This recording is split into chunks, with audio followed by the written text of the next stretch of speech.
Let's get the stream going. Check that we're live. We appear to be. And then we're going to chill with the warm-up music for a couple of minutes.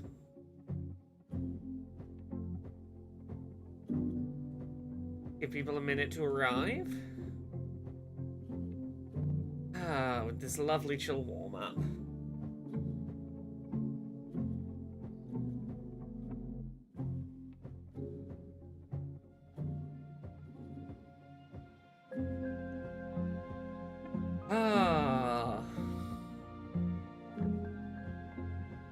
It is the stream. I've been...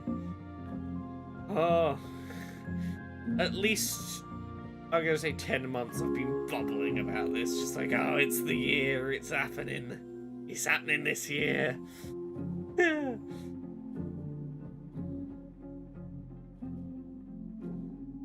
has been... The fact that this year was gonna be this year has been my identity for a bit. Hey, the VT. Mystery stream prediction, Life is Strange double exposure. You landed the joke well. You landed the joke well. Hello. Hey, Gumba Master. Hey, Thimba. Hey, Terra. I'm good. I'm good.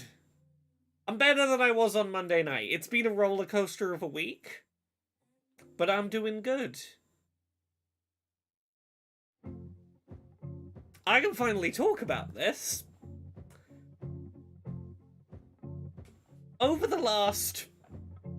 insert X number of years, I have had the opportunity to work on a handful of really cool video games prior to them being publicly announced. And most of them I am still sat on as big old little secrets. But this is what I can talk about now. Should have guessed the mystery stream game was going to be very strange. Life is strange. You know what is strange? Getting invited to come help make a game in a series that, like, one of my first ever big freelance things was a piece I wrote for Polygon about the original series of Life is Strange. Like, this series means so much to me. I am so invested in this series. Like, Chloe from the original Life is Strange is, like, a not insignificant part of me ending up dyeing my hair blue. was that character. But yeah, like, early 2023, after many NDAs and many emails back and forth, I went to a meeting, and that meeting was like, hey, we're making a new Life is Strange, and hey, Laura, we watched your videos about the last Life is Strange, and we made notes about that. Anyway, can we sit and have a conversation between you and some other accessibility people and the dev team about making an accessible video game? And I was like, fuck yeah, that's my whole thing. I fucking love that.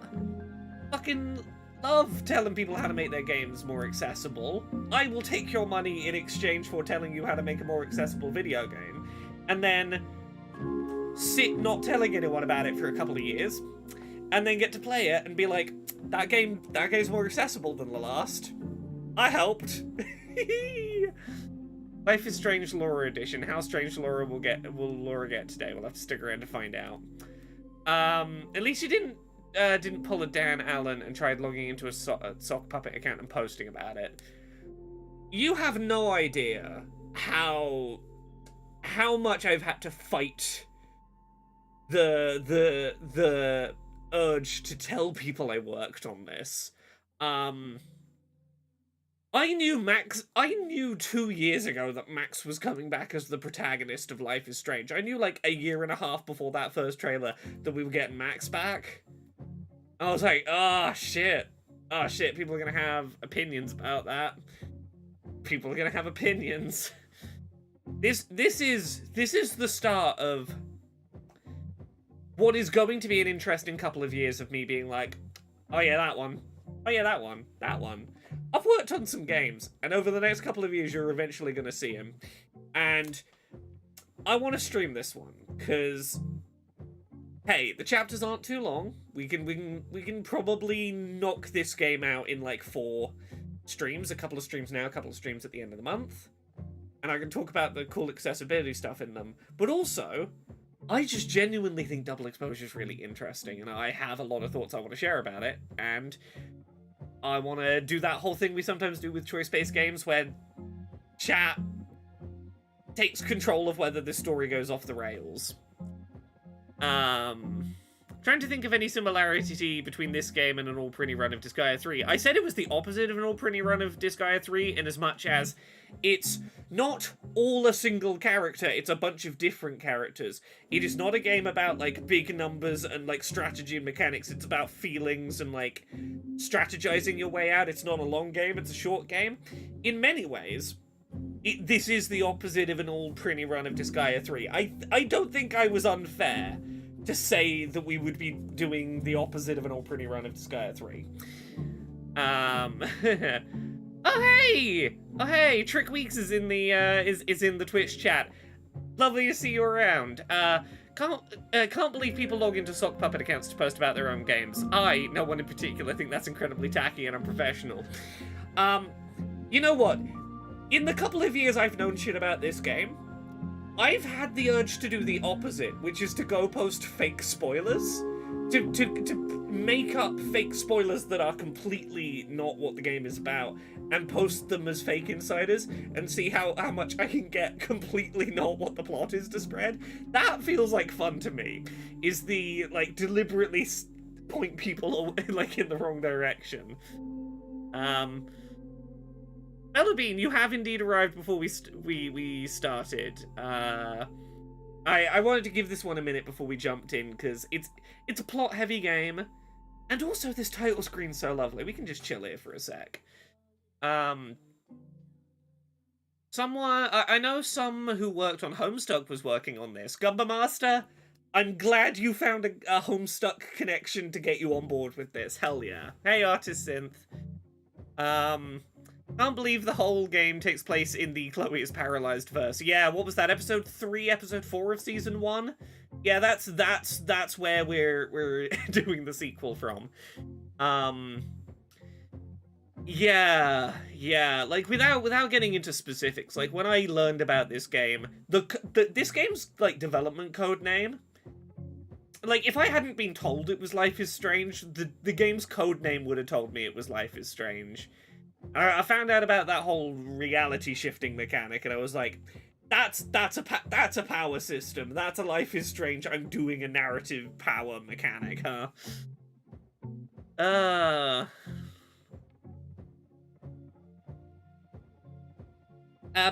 Bean says, awesome that you're in the credits. About that. We're going to address that before I jump into this. So I'm not in the credits today. I'm supposed to be, but I'm not. And I think it's okay for me to say this. A series of events that were not malicious, game credits are a bit of a mess sometimes, led to me and the other consultants on this game not being in the credits. That has been brought to light, and I've been assured that there will be a patch that will add all of our names in. So, the plan had been, I wasn't going to talk about the fact that I consulted on this yesterday. I was going to wait till tonight's stream and just start playing the credits, and then point at my name and go, oh shit, that's what's mystery about the mystery stream. That was going to be the plan. I'm not in there today, but I will be. This is going to be the first video game in which you will see my name in the credits. That much is true. But what we might do is we might play the credits later, and I'll just get, like, a little text, like, an MS Paint text file I make of my name in white text on black, and I'll just manually scroll it on screen so it looks like it's there in the credits already. Maybe we do that today. Maybe that makes me feel better. Date everything has been delayed to 2025, no date. Oh, that's a shame. I thought, like, literally last week it was announced for February 14th, 2025. Well, delayed game has more time to be great, you know.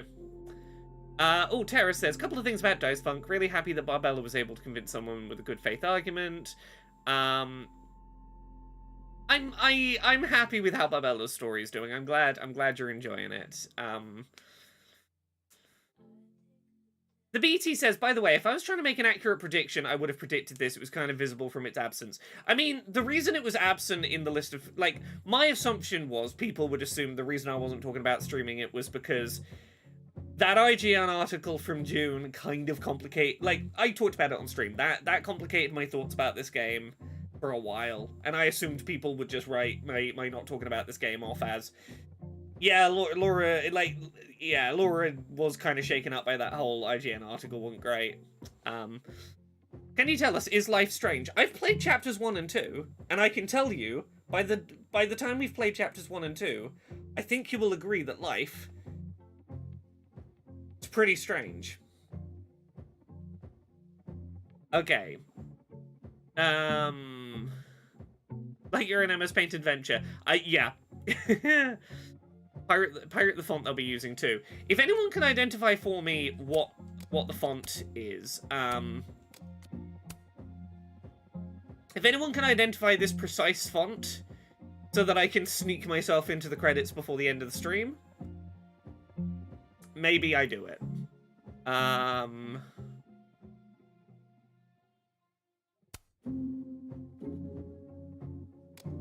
But yeah, before we jump in, we're going to jump in. Let's look at the accessibility settings menu. Let's reset it to defaults for the second. I helped with all this stuff. Let me tell you about these accessibility things. So, longer choice timers increases the amount of time given to make time decisions.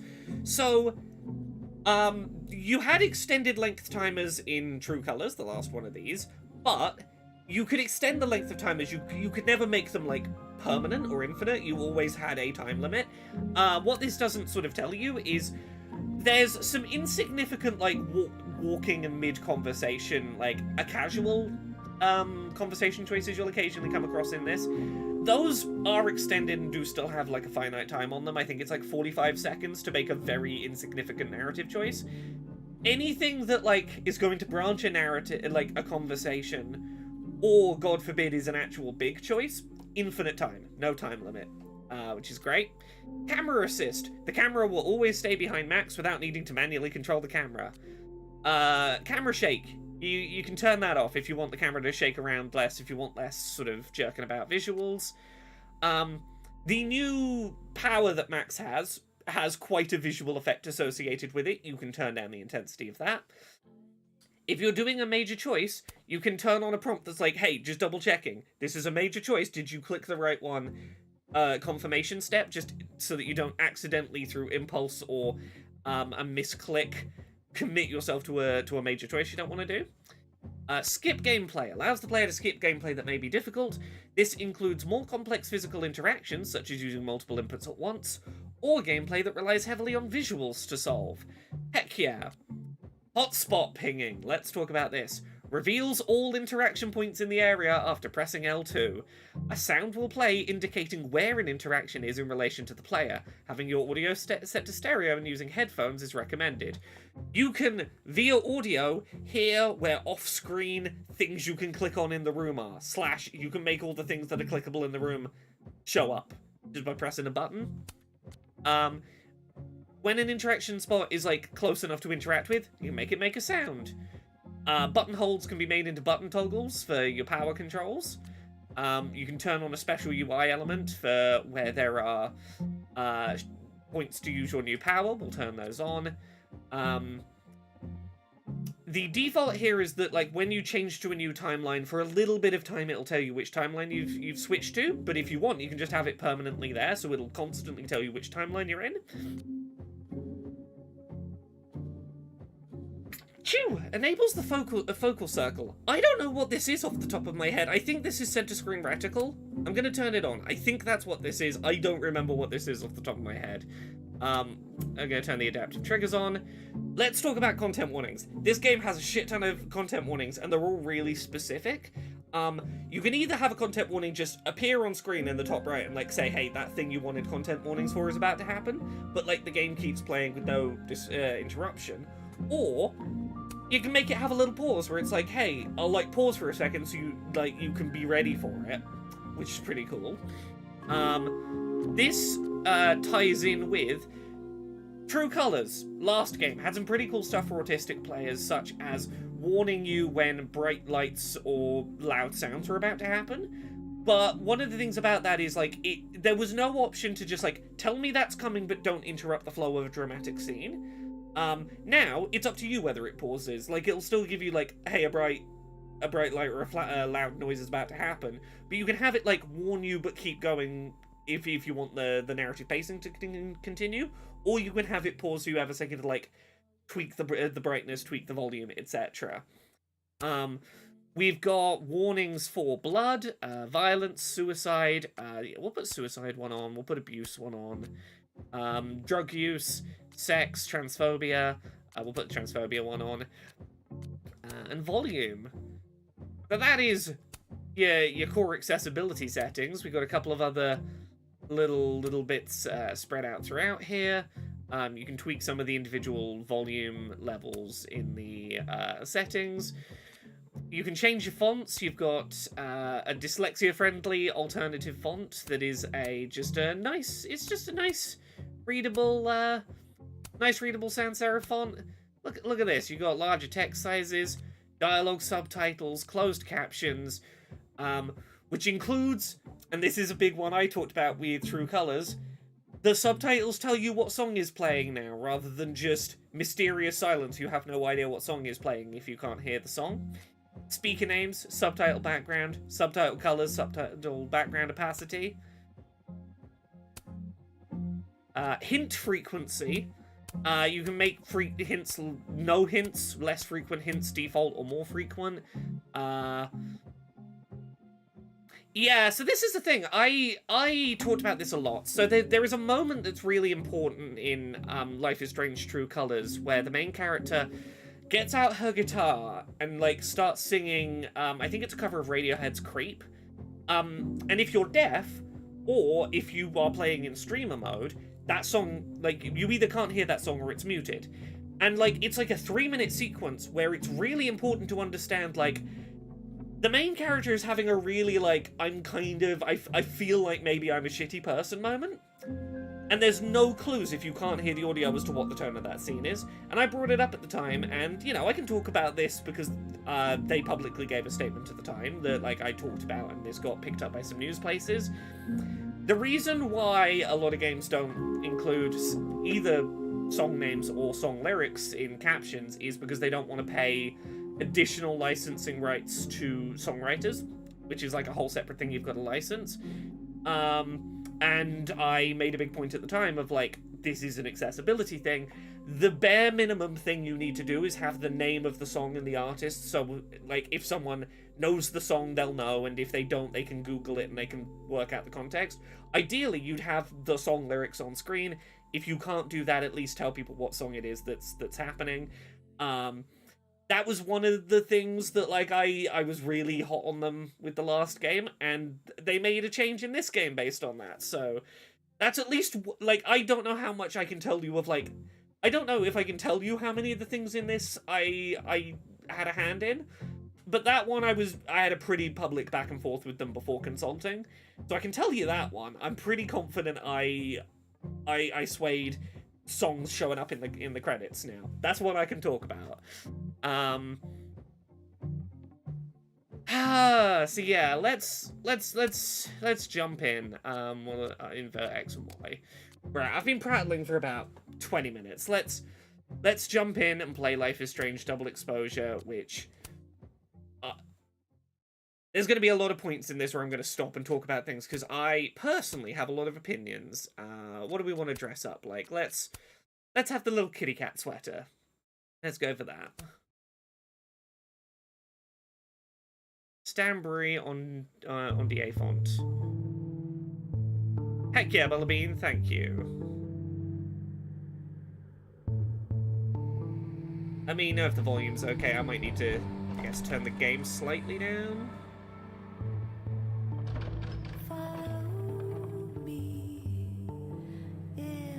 This is a good balance. Timber, this is Deck 9, and we'll talk about that, I'm sure. I talked about it in the video I put up yesterday. The Deck 9 situation is a mess, but what I can say after playing episodes 1 and 2 is If there were people trying to make this game not progressive, they fucking lost. I spoke, over the time between that IGN article and now, I spoke to a lot of people working and formally working on this game from Deck 9. There's a lot of people who genuinely were fighting to make a really good progressive piece of art. And I think ultimately it's very clear they won. There is some stuff in here in these first 2 episodes we will talk about that I absolutely fucking love. And I am proud as hell of that dev team for getting it done despite some shitty people infiltrating the company and some shitty executives who didn't take their safety seriously. I didn't know you were a criminal mastermind, Miss Caulfield.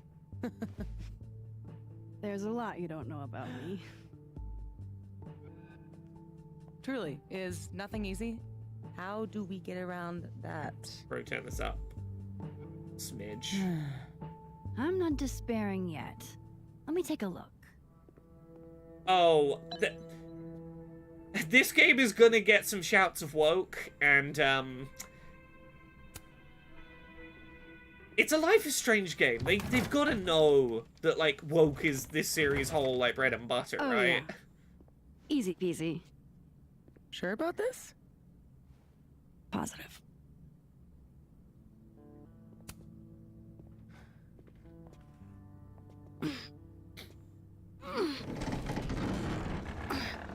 Love a bit of DEI and pronouns here.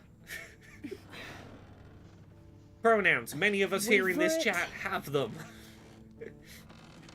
Go.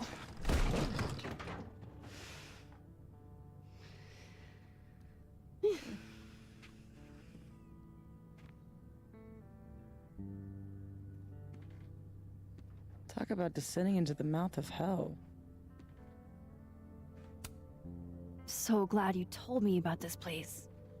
It's incredible. Ew. That's one word for it. I had a friend in undergrad who was obsessed with this building. She never broke in, though. She clearly wasn't as crazy as you.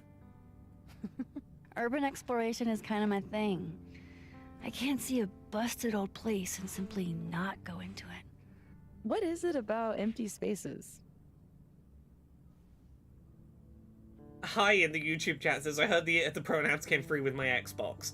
Yeah, if you've ever owned a game console, look, if you weren't careful, there were pronouns in the box, and if you didn't, like, squash them out quick, like, they probably got into your place, and pronouns have a real way of, like, breeding behind the bookshelves, and suddenly they're everywhere. I don't know. An abandoned building has the potential to be anything. Just by going inside, I make it into something new. Max still talks so much like Max. Like, there's... Hell yeah, let's hit the bar. There is a DNA to Not a Max bad that is shot. definitely not shifted between games. Don't! What? I don't usually rearrange the space if I can help it. I want it to look exactly like it would without human interference. Yeah. Got it. Hands off. Is there anything You don't want that I to should be stage a abandoned building photo shoot. You gotta capture it how it is. Just sit still and look pretty. The job I was born for. I have yet to see Max say "go fuck your selfie" in this one. I cannot rule out that it's a possibility that you could come across. But if she does say it, I ain't come across it yet. So what are we looking for exactly? Besides photographing random detritus. Most of the shoots I do, I find a focus. Something to hang the rest of the series on. I'll know it when I see it. Literally impossible to play a game with pronouns in it, right? Lonely. You know me, a professional pronoun hater, Laura. The loneliest thing you can find.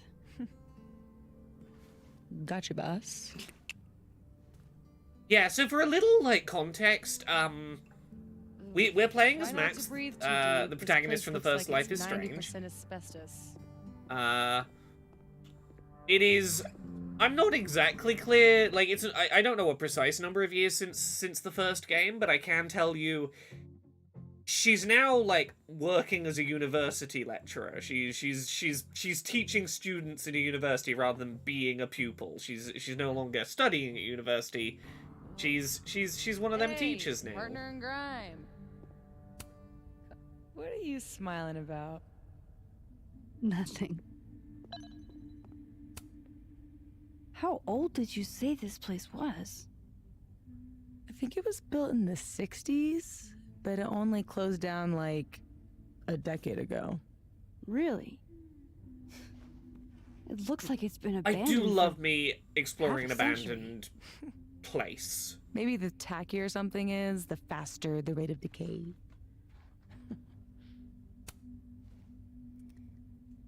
Then wouldn't that jacket be totally decayed by now? Mean. This is Couture. I believe this is the original Max. The original Max voice actor. I don't know for certain. Right, let me get this face looking. I need to wait for that torch to be in the location that's going to make this look most like a face. There we go. Let's capture that wall face.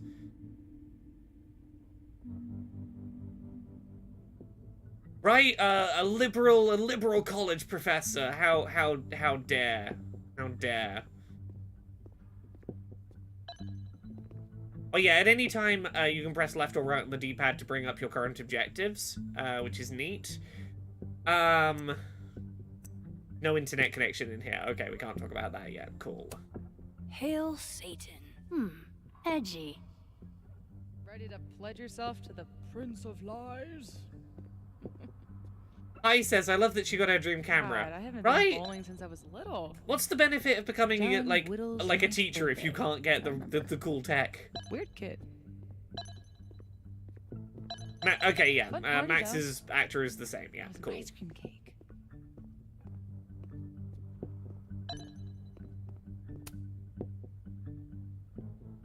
I do like Wow. this as a warm Looks back up so into much the character, just going cleaner around than taking it did photos and letting online. Max wax philosophical for a Are minute. there photos? Yeah, the old website is still up. Wonder who's paying the hosting fees. I do really like the Someone who voice loves acting in this. kitsch and dust. I think something that I really like about Double Exposure, having played these first two episodes, is they've managed to like really up the nuance and the quality of the writing and voice acting without erasing. Max is like a very of her age nerd dork that uses like very dated phrases that like unless you grew up in exactly the same time as her are going to feel a bit out of place. Like they've not taken that out of her while still really upping the degree of like effort put into the way the character performances are done.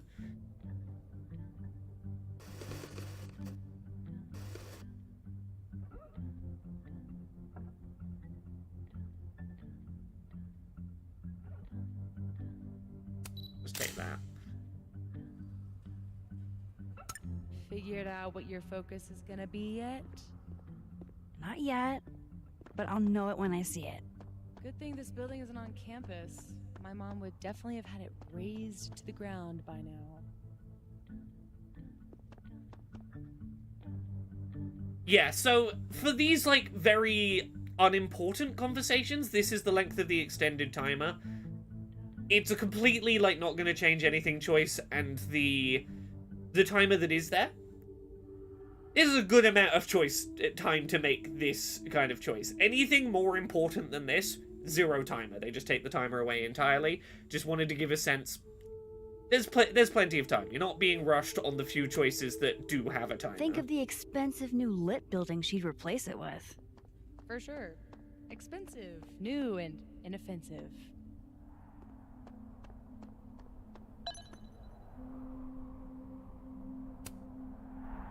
Yeah, it's not a Morangi generation, but like there is some freedom of the photography mechanic, and I do dig it. So much for never rearranging a space. Damn. I bet that was stunning when it caught the light. Oh shit. That's it, huh? The centerpiece you wanted, right? The loneliest I like thing that in we have here good facial already. animations now as It well. was made to be beautiful. We got faces that act like Now faces. no one ever looks at it. Oh, technology in video games, you've come so Until far. today. Something like that. Not in love with this angle, though.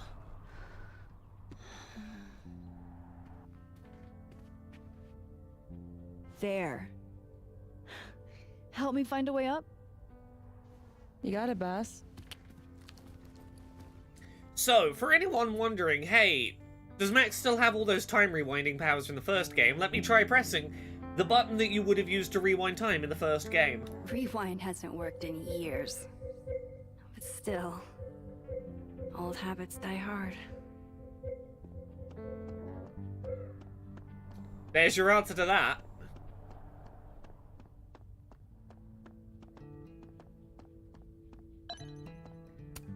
I've never bowled anything above a 180. Way to go, Doug. Good job, Oh. Doug.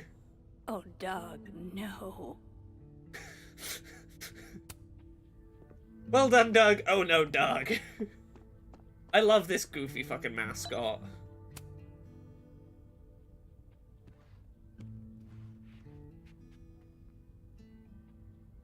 I told you this place was the portal to hell. Behold, a devil. Aw, it's cute. I think it looks like an off-brand M&M. Yeah? I think it looks like Mr. Peanut on meth. And I hate it. I wonder if there's any way to get it out of here. Oh, Saint Nobody, What? You mean steal it? I'll talk about Bay versus Bay in a minute. It's not stealing if it's abandoned. Not sure that would hold up in court. Ah, it's probably Doesn't even fine. matter. It's way too big to drag out with just the two of us. Okay, Saint Nobody says, which ending to the original is canon in this? You make a choice. Like, once we finish this photo shoot in here, we're gonna have a conversation with Safi, this other character who we're exploring with, in which we are going to determine which ending to the original game is canon. As someone who chose save Chloe, fuck the town, that was my way ending. I'm That's the one leaving I'm here going to be with that- making canon today. They make some choices that are divisive. I honestly really love what they do, but I have also seen a lot of people who are like, nope, not playing now, and we are going to talk at length about the consequences, like the way they choose to follow up that choice. And trust me, when we get there, give it like maybe 20 minutes, I would guess. We'll get there. Trust me, we'll stop and have a good lengthy chat about it. We'll talk through many feelings about it. Does it massively change the game? I've only played chapters 1 and 2. Those are the only ones currently available to me to play. It doesn't massively branch the direction of the game, but it adds some big the things it does change create some emotional weight that is very significant to what this new game is doing. We'll talk about it. We'll talk about it. Hi in the YouTube chat. I'm gonna try and steal a small mascot. I'm going to try and find one to steal. Don't worry. A photo of that mobile. Yeah, the stuff about Bay versus Bay is, I think, the thing that's got like, it's going to be the thing people talk about with this game, and I wish it wasn't, because this game has so much of its own that is interesting to talk about. Relatable. Sometimes I feel like someone is eating my brains with a spoon. ADHD on the days I don't have my meds. No thanks, I value my ankles. Okay, I guess I'm climbing the shoe rack.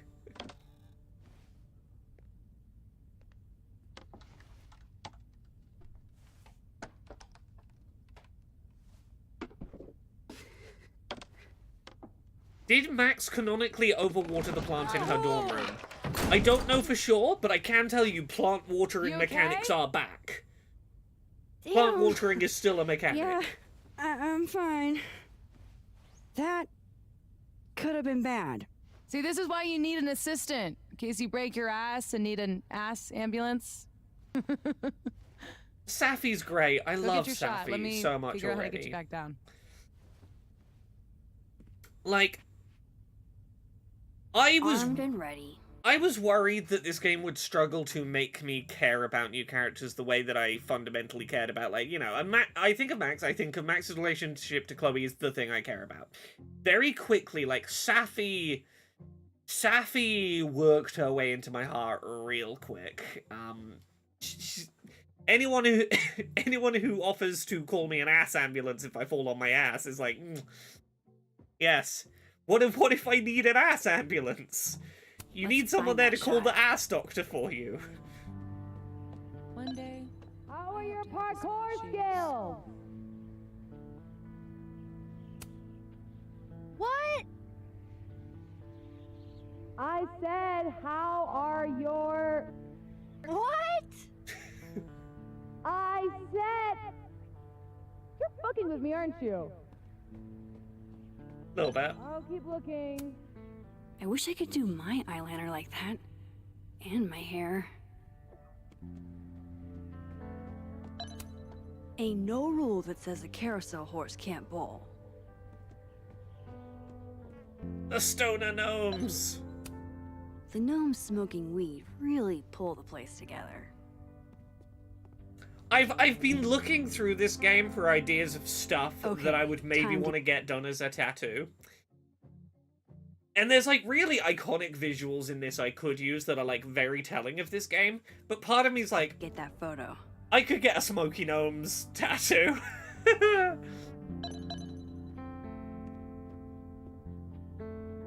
Incompetent Hero, I'll say this. Me and my wife differ on Bay versus Bay. I sacrificed the town for Chloe. My wife, Jane, sacrificed Chloe for the town.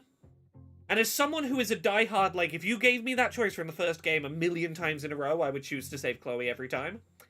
I think this game genuinely does a really good job of making me go, I was always gonna pick saving Chloe, but maybe the people who saved the town had a point. And I think that is impressive. It is impressive the amount that, like, no one previously could overcome my emotional investment in my choice. And then this game made me go, yeah, maybe things would have been different if I had chosen different. And I think it's interesting. Hey, Delta! You've not missed much. Max broke into a bowling alley with her new friend Safi. We're trying to take photos. Timber says, I was checking the internet for reactions on this game, and so far what I've seen is Life is Strange is so back. It's really split. It's either Life is Strange is so back, or the handling of the I saved Chloe ending, I'm refunding the game, I hate it. It's so all over the place right now. But anyway, in we go. Yeah, I think they really, this game, in my opinion, really benefits from leaning into the messier aspects of, you chose to fuck around with time, and long term, that, you know, you gotta Always wondered kind of what's process inside a that. bowling ball. Turns out it's just more bowling ball. If you wanted my number, you could just ask. Following me around the joint is creepy behavior. Wonder if the birthday room was any less terrifying back in its heyday. That's the second biggest monkey DJ I've ever seen.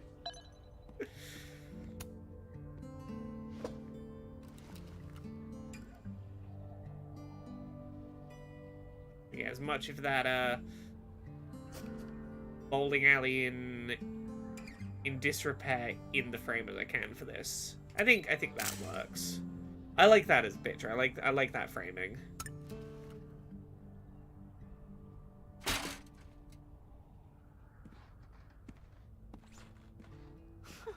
Wow.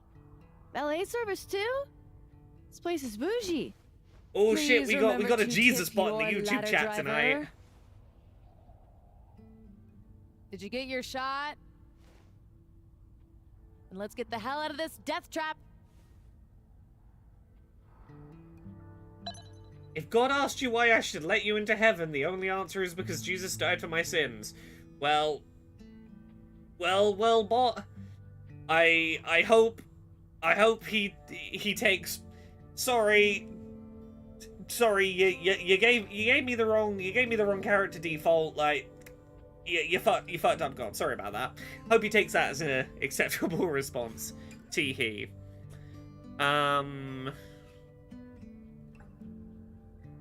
Yeah, let's head down. Come on, I'm starving.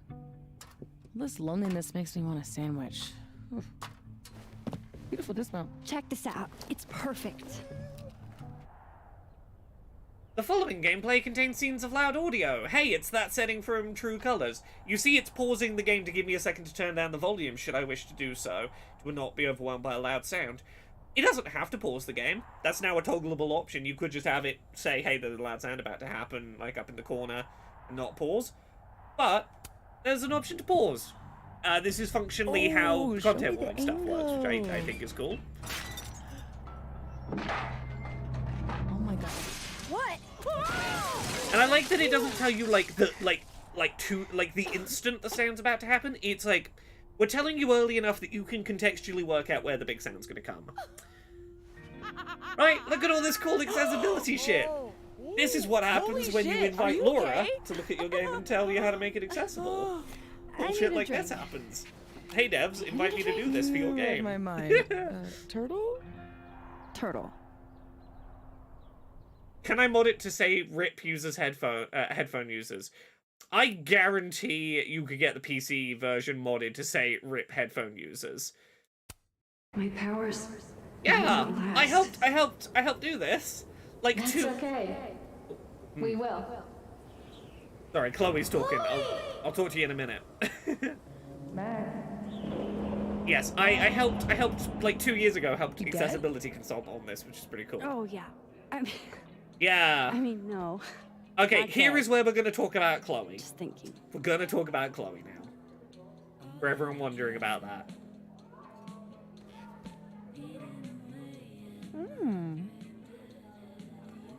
Cosmopolitan for Max. Vodka shot for Safi.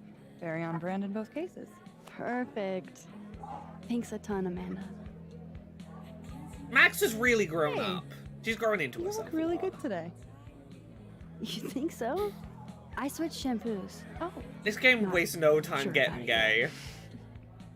Fuck So, you, what Nazi, are you who's up trying to to? ruin the game. This game gay as hell. I love the kitty cat top. I've got a darkroom all-nighter in my immediate future. That Protestant work ethic's a killer. You know she was flirting with you, right? What? Amanda, are you actually this oblivious? Okay, hold the phone. I know when someone is flirting. It just takes me a while to decide if I want to flirt back. Did This you go is- on a multi-year cross-country road trip? Did you get laid even once? Safi? Is this about the blue-haired girl whose picture you keep Let's in your talk wallet? about Chloe. Wait, you snooped in Let's my talk wallet? about Stop Chloe, the deflecting. elephant in the girl room with here. the blue hair. What's the deal with you two? I like that they do this in character, that they don't, that they give you a chance to do a bit of gay flirting and then go, hey, what's the fucking deal? Okay, we were definitely not just friends. We were high school sweethearts. We were a thing. There was gay happening. Look, we were kinda high school sweethearts, okay? High school breakup turned you to Miss Havisham? It was a little more complicated than... Can we change the subject now? No, come on. You never talk about yourself. Would it kill you to open up the teeny tiniest bit? What happened? So, The choices are, we broke up or she died. And this is where people who killed a whole town full of people to save Chloe in some cases have gotten a little bit like, oh, fuck you, there's no option for them to still be together. Now, what I will say is, if you want a story about Max and Chloe still being together that's a sequel to the original Life is Strange, that does exist. It is called the Life is Strange comic book series. Go read the Life is Strange comics. They're fascinating, they're great. They tell a really interesting story that is like an alternative to this. Life is Strange 1 happens, and either the game or the comics, depending on which you prefer, is what comes next. Max is a character who fucked around with time a lot, and you fuck around with time a lot, you create a lot of different outcomes. So we're gonna go with We Broke Up, which is we sacrificed the town, we aren't together anymore. And like, look, I was a little heartbroken clicking this at first, but I want to reassure you, I genuinely really fucking love the reasoning for the breakup that's given. I think it's fucking fascinating, and also some narrative stuff in the next couple of episodes. This could be a huge fucking red herring, and there is every possibility that they might somehow find a way to undo this by episode 4. I have corkboard on the wall theories, despite being honestly really okay if this is as it seems. Yeah, Delta Starfire says, I mean, this makes sense to me. Most people don't stay with their high school sweethearts into their 20s. Yeah, but the thing is, it's not just the person you pick in your teens doesn't always work out. There's a really fucking fascinating, like, reason for the breakup. And don't worry, we'll get there. We'll get there when we get there. Bella Bean says, if I sacrificed my town and got dumped, I would rewind Earth back to 100 BC. It's funny you fucking say that. The fact that you say that means that if you were the one in that relationship with Chloe with the time travel powers, she'd probably fucking break up with you. I will say no more, because we gotta fucking get there, but like, that kind of response is exactly the shit that we're gonna dig into, of like, it being kind of hard to have a relationship with someone with time travel powers. I mean, we were together for kind of a long time after high school. And then we weren't. She wanted to live in the future. So I was too hung up on I've seen people screenshotting this and going, oh, that's a bullshit reason for the That's breakup. all you're This is getting. not the reason for the breakup. This is a massive oversimplification. for Actually, you know what? We can probably get into the breakup now, I think, actually. I think we can just dig around in the phone. We can start looking at messages from Chloe. Because I think I want to talk about this stuff before opportunities for future flirting happen. I want to talk about this ASAP. So, yeah, at this point at the start of this text thread, they're still together. Oh, everyone who said Chicago winters were unbearable, they were grossly underestimating. My ancestors are freezing. All my problems don't magically disappear, they're just replaced by more immediate and brutal ones. It's refreshing. Plus, Malort. Chloe, no one actually drinks Malort. It's a bit. You don't have to commit that hard to the bit. Also, you're texting me this from a hotel room with the thermostat set to the surface of Venus, right? Venus is lovely this time of year. Just, they're road tripping. They're traveling around the country. They're doing their thing. And we're gonna skim ahead a little bit, to here. Hey, so I woke up a little early and I'm down at this cute little coffee shop. These messages on the right are all from Max. And I was thinking, what if we just lived here, Chloe, in Andersonville? It's like the queer Chicago neighborhood, and we could, stay. Chloe responds, by stay, you mean a few months, a year? Max says, no, I mean permanently. Max, are you asking me to move in with you, for good, on Valentine's Day? Shit, is that today? Don't act all coy on me now. Sorry, I really didn't know. This wasn't some grand romantic gesture or anything. I was just here. I just like it here with you. I dunno, it feels so final? Yeah, but in a good way though, right? Chloe, you there? And here we get to it. Chloe asks, Let me ask you something, Max, and please think about this from my point of view, okay? If I say no, will you just rewind time again and again until I say yes? Chloe, I would never do that. How can you even ask me that? Max, never is a hard thing to promise. No, never is forever. Look, I don't want to do this over text, alright? I'll see you when you get back. Yeah, we're gonna skim ahead a little still. They still love each other in these messages.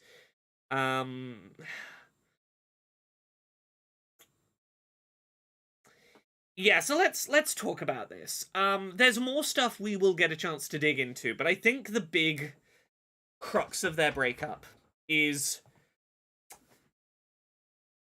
Chloe knows that Max has time travel powers, and that she's used them in the past. Like, she knows that Max has used them to, like, without asking her, really fuck with her life in major ways in the past. Like, you think back to the original Life is Strange. Max at one point went back in time and stopped Chloe's dad from dying, leading to a timeline, like, you know, we're gonna call it the Chloe in a wheelchair timeline. We like, she's made some pretty big fucking decisions on Chloe's behalf. And if nothing else, I think this is the thing that, like, really did make me start to see the people who saved Arcadia Bay side, which is the one time Chloe asked Max to use her powers a specific way was when Arcadia Bay was going to be destroyed. Chloe did say, please, let me go save the town. And Max ignored that in what I do feel was a beautiful romantic gesture. But you gotta think about it from Chloe's point of view. Chloe knows that she fundamentally doesn't get a say about how these powers are used. Like, they don't get used unless Max decides that's the right call. Sometimes they get used by Chloe. Sometimes they get used by Max thinking she knows the right thing and deciding on people's behalf. And I can see from Chloe's side the idea that if Chloe wants to build a future for herself, and there's some other messages, we'll get into it in a little bit later, this comes up in other conversations, but a thing that Chloe talks about in this first episode a couple times is this idea of, I want to be able to have a life that has mistakes in it, where, like, I can make my own fuck-ups, where, like, things between us aren't always perfect, but they're real and they're human, and I get to experience the ups and downs that are being a person. And I think for Chloe, there's always going to be that question in the back of her head of, am I actually experiencing that? Or is Max quietly going back and changing things to, like, save me from heartache or to save me from getting hurt in ways that mean that, like, you know, it's tricky. Because the thing I thought about, and this is not an example the game gives, but this is something I thought about after playing this first chapter, was something like, let's say, you know, Chloe wants to go and, like, go on some grand tour of the country with a band, and it ultimately ends up with Chloe, like, really, really, really getting fucked up in some unforeseen way. Could, like, is it that wild to think that Max might rewind and find a way to stop her going on that tour to stop that happening? And I think that's the thing, is that Chloe, as an adult, it's no longer the wild, exciting rush of teen years of the powers existing. It's, I need to know that I have the power to make choices that might go badly for me, and that someone else isn't steering me away from danger, but also steering me away from the things I want to do. And that's just something that she couldn't find security, like, she couldn't find herself confident in that with the way that Max has historically used her powers. And I think it's genuinely fucking fascinating. Like, as far as reasonings for the two of them to have broken up, I think it's a really believable one. And there is some really interesting stuff about, like, yeah, like, Chloe has to live with, I asked you to let me go and to save the town, and you didn't. And now I have to live with knowing that, like, all of my family and friends are dead? Like, that's a weird thing that I didn't get to have a say in. I can see how as you grow up that would be really fucking complicated to deal with. As the BT says, power dynamic is too messed up. Like, as much as I am, like, sad at the idea of these two not being together, if you desperately want a story about the two of them together, the comics do a great story of that I fucking love. But I think this is a really interesting take. Yeah, how do you know Max isn't solving all your problems unless she can let Chloe go? Exactly. That's the thing, is I think for Chloe, it's the only way for me to know that Max is no longer fucking, like, tweaking my life to make it perfect is if we break up. Because if we break up and we stay broken up, that means Max didn't go back and find a way to stop us breaking up. And that means these choices are mine and that I am in control of my future. And I think that's what it means when, like, that line of dialogue in this conversation with Safi, where it talks about, like, Chloe was focused on the future, I was too focused on the past. I think it's Chloe wanted to know that she was living a future that no one else was preventing her from being able to choose. And, like, I think that's fair. If I spoke on your behalf, you wouldn't know how to talk. Right. There's a lot of people who'd love having someone like that with Match's power, but I see Chloe's point more. Oh, I'd fucking love that. I'd fucking love someone to, like, fucking steer me away from problems, but I get it. But yeah, so, I think the people who are going, Chloe left because she wanted to be a free spirit, or she's just being, Rachel 2.0. Like, it's doing such a disservice to what I think is a really interesting bit of writing. Because, like, this breakup, I think, informs so much of the way that Max is written in this game. And I'm really glad that we get to see what Max is like, having to commit to a really hurtful, bad thing happened in my life, and I had to make the choice to let it be and to not undo it. Because to undo this hurtful thing would be to prove Chloe right that she could not trust Max not to fuck with her life and that they were right to break up. Like, to undo this breakup would prove to Max that this breakup needed to happen. And I think that's a really interesting piece of... But, like, if you're going to have character development of, like, Max being kind of a different person, and someone who doesn't have access to those rewind powers now for various reasons, but even if she had them, wouldn't be using them for this, I think informs so much of these first couple of episodes. Yeah, with time travel involved, this game following a timeline where Max and Chloe are broken up in no way precludes a billion timelines where they're still together. Yes, and I will say this. A big part of this game is parallel realities and hopping between parallel universes where things are different. Same for the comics. The comics also deals with being pulled between different parallel realities where things are very different. Both the first couple of episodes of this and the comics are consistent in the idea that it is very plausible that there are universes in which Max and Chloe are happily together, and this Max could end up in one of those. That's very plausible. It is entirely plausible. Anyway, we'll continue chatting for a bit. Subject. Also, I need to turn the fan on in a Deal. minute. It's too warm. Do we know what happened to our rewind? It hasn't worked for a while. It's not in the first couple of episodes explicitly said what happened.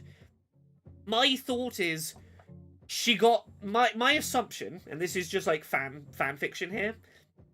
She got really hung up on the breakup with Chloe and the fact that she needed to not rewind and change that. And I need to not use rewind to change that became I've got too big of a hang up about rewind, and rewind just won't do now. And now maybe I'm wrong. That's kind of the flavor of what I got. Thoughts? Mr. L, I'm so glad you felt confident to pre-order. Hell yeah. So the reason I wanted to have that Chloe conversation, like, ASAP is because I want to flirt real fucking gay. I want to do big gay flirting. And I know some people would be really upset about me doing big gay flirting if they thought there was any chance that, like, Chloe was gonna walk in the door in chapter 2 and see me flirting with some other girl and be upset. Like, I think it's very clear that is not a thing we need to worry about, and that there's been some time and distance and a complicated situation, and that our gay autistic nerd deserves to do a flirt. Like, maybe she's not gonna find her, like, she's not gonna find a quote-unquote Chloe replacement, like, right now. If she wants to say something kind of gay to a cute girl, I think she should be allowed to do that.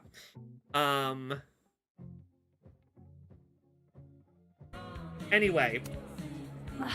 Fine, yes.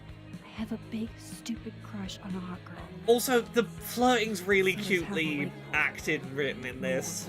Total catch.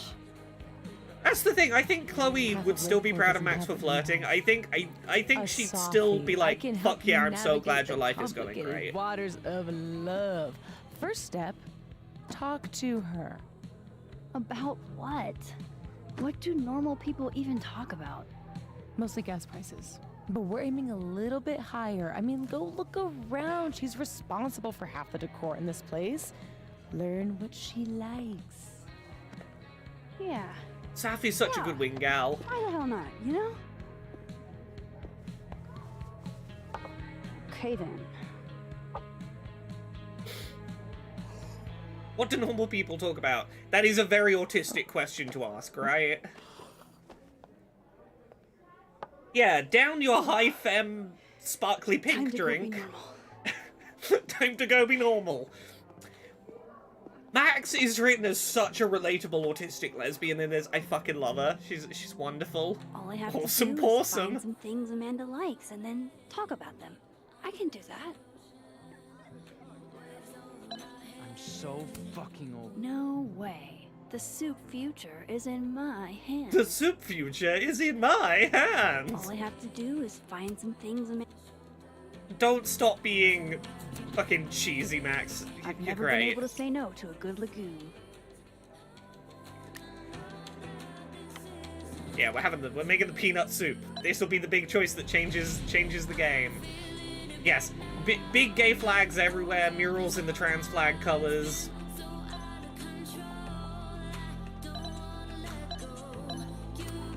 I admire commitment to a bit as much as the next girl, but the bit here is just confusing. Okay, now that we've sorted Chloe's fate, all other big choices in this game I will leave up to chat. I will let chat vote on the big choices. I just wanted to make my canon ending for the first game and talk about Chloe. Beyond this, anytime there's a big choice that's going to have impacts, chat. I'm giving you the power. Okay, let's go fix some paintings. And go learn some stuff about this girl we want to flirt with.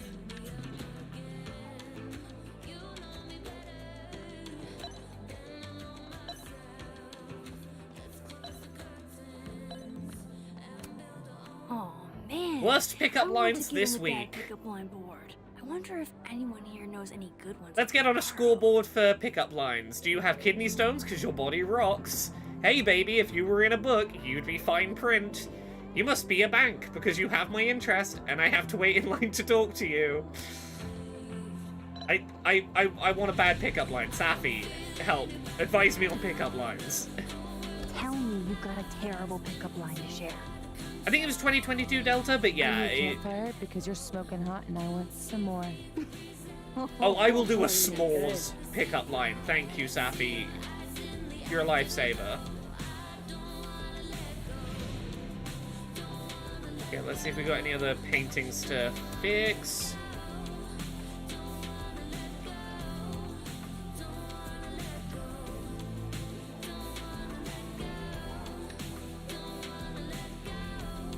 Always pick the left option, true chaos mode. That would indeed be chaos. Let's see, what we got going on around here.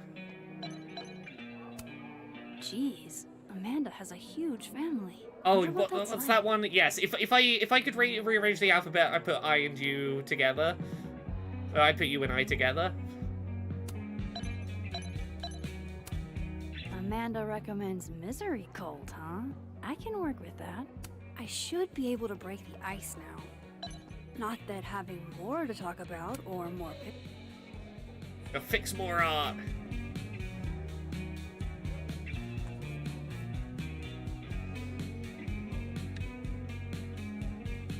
I should be able to break the ice now.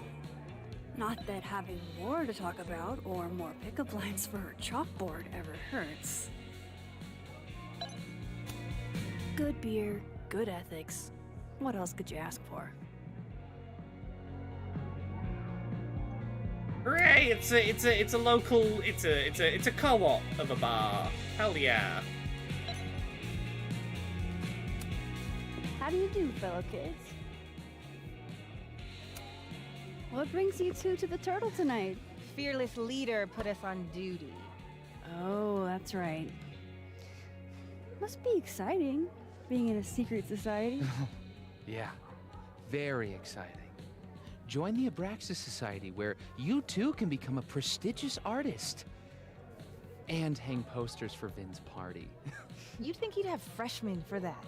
So, why do people join Abraxas? Andy H says, have they gotten rid of the cringe dialogue from the first stress. game? I'll The I'll only answer thing you in a worse sec. than being in Abraxas is not being in Abraxas. If you want any recognition at all. It didn't used And to be this hi, way. I'll talk about the soundtrack as It well. used to be One about sec. activism and creating art that matters. Now it's mostly for networking and worshiping Vin Lang, the president. Sounds like a bummer. Well, Yeah.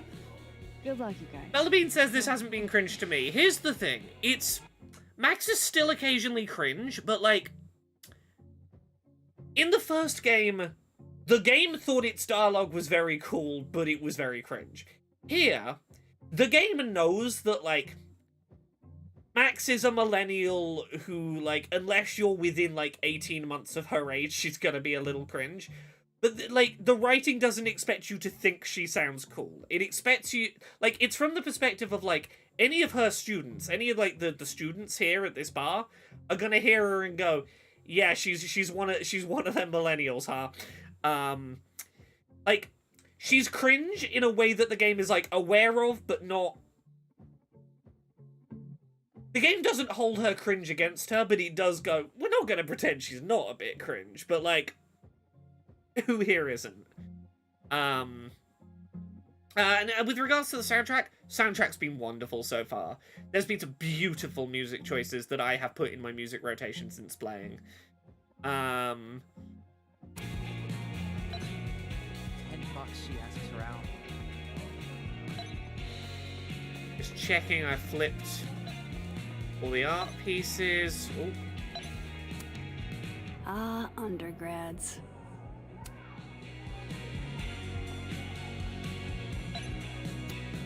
Hell yeah, Diamond. Way to go.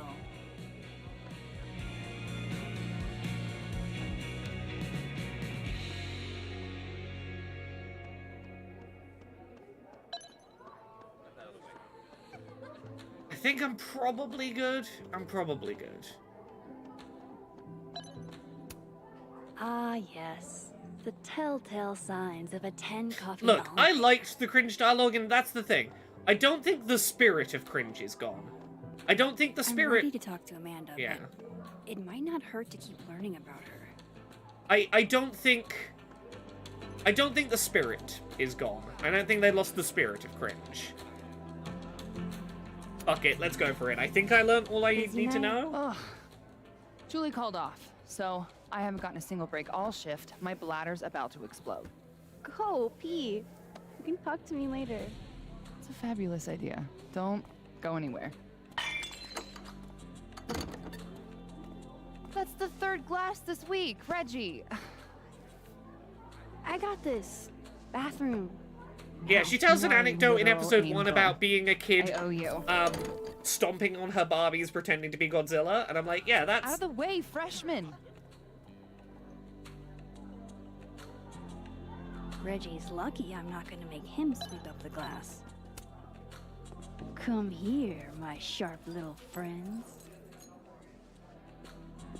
Moonlighting, huh?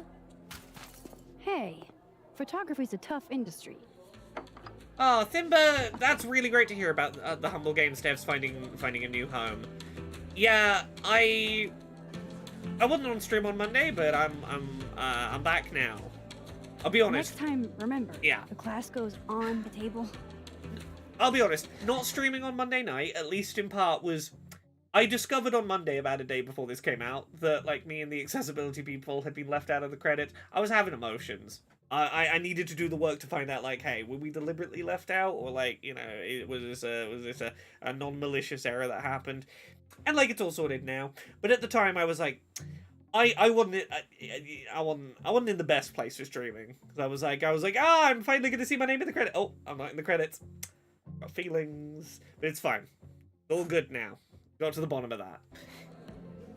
But in the moment, it was a thing. Humble Games is now called Good Games. Cool. Alright, let's head back. I think you can have some more bad pickup lines. Yeah, but I have the one I want to use. I want to use the Smalls one. I trust Safi. Safi's my wing person. I trust Safi with my life on puns. Oh, my bladder thanks you. Tell your bladder it's my pleasure. Oh, and I saw you fix the paintings. We're gonna have to put you on payroll. Yeah? I'm pretty amazing. So Really hey, you were amazing. gonna say something before all that. Oh, I have missed at least one thing. What did I miss? What's the thing on the right that I've missed? Yeah, sorry we didn't do the metaphor stream on Friday. We might find time for it still. I did miss something. You're a Misery Cult fan? For sure. So cool that you know them. Oh, it was about her poetry. Yeah, I know exactly what it is I missed. No, sorry. I actually had never heard of them until I read your rec on the whiteboard. Oh, right. You're not a Lakeport local, duh. So, educate me. I want to know. Misery Cult were the first band out of Lakeport to make it big. I've already Kind made of one founded mistake in Lakeport the music. relationship. Fuck. Lakeport has a scene? Okay, I'm still gonna get like an multiple 80% bands? grade on flirting. Yeah, man. It's fine. This town's pretty sick outside of the academic bubble.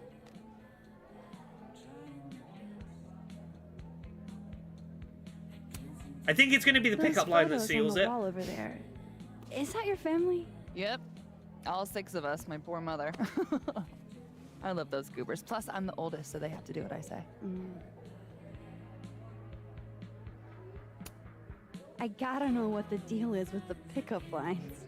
My buddy Henry and I were co-headlining a comedy night. Holy shit, you do comedy?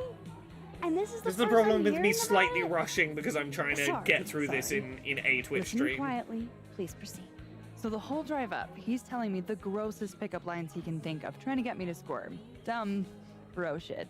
Anyway, it turned into a competition, which I won. Nobody knows grosser pickup lines than a small town lesbian. And the competition turned into the chalkboard? Yeah, getting So, a good grade in give it a flirting, shot. which is something that can be What's the achieved best and pickup that line is you've got? normal to want. Exactly.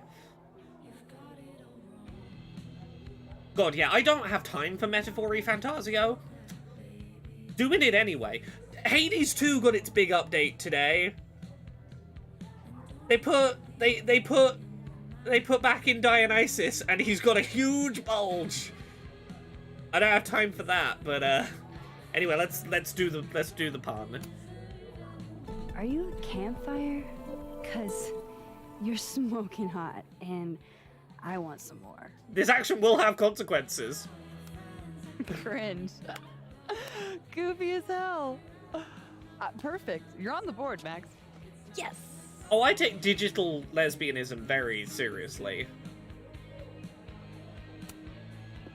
So, I was thinking, That we should totally do something in Lakeport sometime? you could show off the local music scene. Oh, hell yeah. There's this band, Revenge Horse, that I've been meaning to check out. Based on that name alone, I'm 100%. Is the horse getting revenge, or are we So, getting revenge on the horse? Ugh. I like to make sure that boundaries get set early. I love this from her. So, zero pressure, either way. But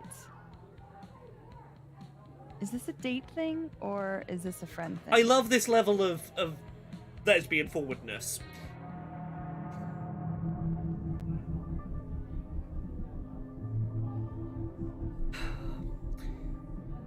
Now, this is why I wanted to talk about the Chloe stuff first. Because I think I'd have felt guilty picking a date thing if we hadn't dug into what the situation with Chloe was. Tomorrow they'll move in together. If nothing dramatic and, like, plot shaping happens, probably. But, you know, there's probably going to be a plot, and that will probably get in the way a little bit of the moving day, maybe. This is a major choice. Would you like to continue with this choice? This is your making sure you didn't accidentally click on a choice, on the wrong choice, and like, ah, fuck, I clicked the wrong button. An accessibility feature that exists. Kinda.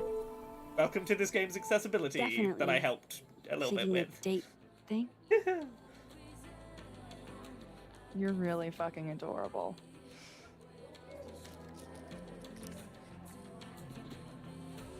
It's a date then.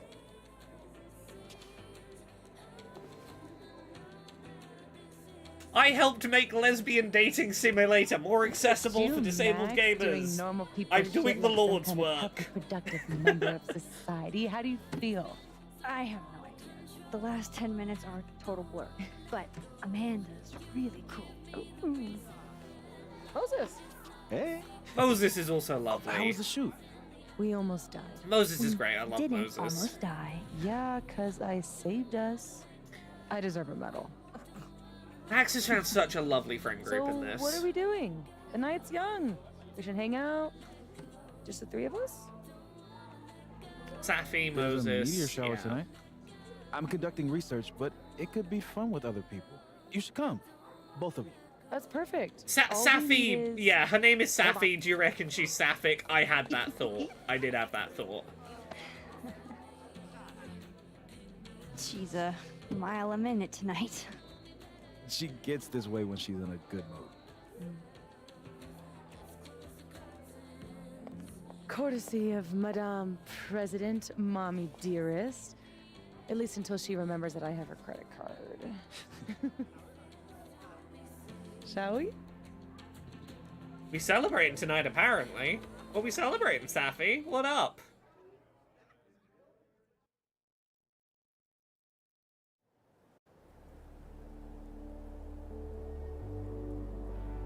Give me the Cliff Notes version Means of what we're pure actually in here to see.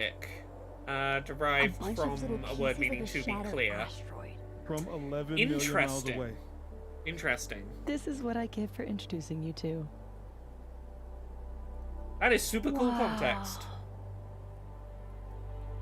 So, should we be worried about this crazy asteroid hitting Earth? Not in our lifetime. And it'll probably disintegrate before it reaches the surface. All right, Max. You have 24 hours before the world ends. Oh yeah, it What is winter, would you do? and we're up north. Oh, I'm documenting that shit. Can you imagine how cool an apocalypse photo set would be? Oh my god, this again? Nobody would see it. I'm telling you, art requires an audience. Otherwise, it's just Okay, jeez. What about an audience of one? The artist. awful quiet over there, Murph. Don't want to weigh in? Oh, I wasn't listening. But, hey, looks like the equipment's working. Eek, why am I not at home wrapped up in a blanket burrito right now?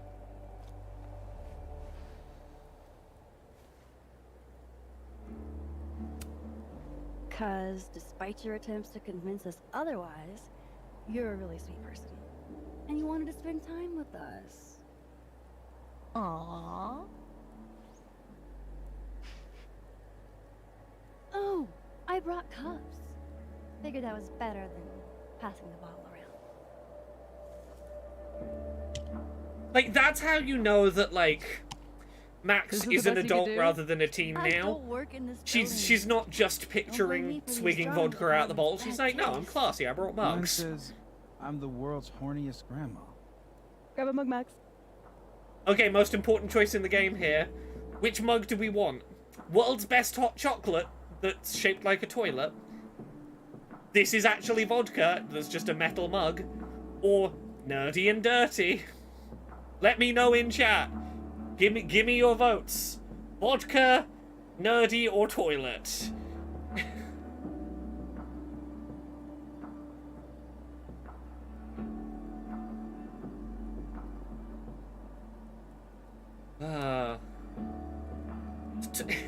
toilet does go kind of hard. It's a tight race. I think Nerdy and Dirty is winning from a quick skim. But fuck it, that's where we're going. Well, 1 out of 2 ain't bad.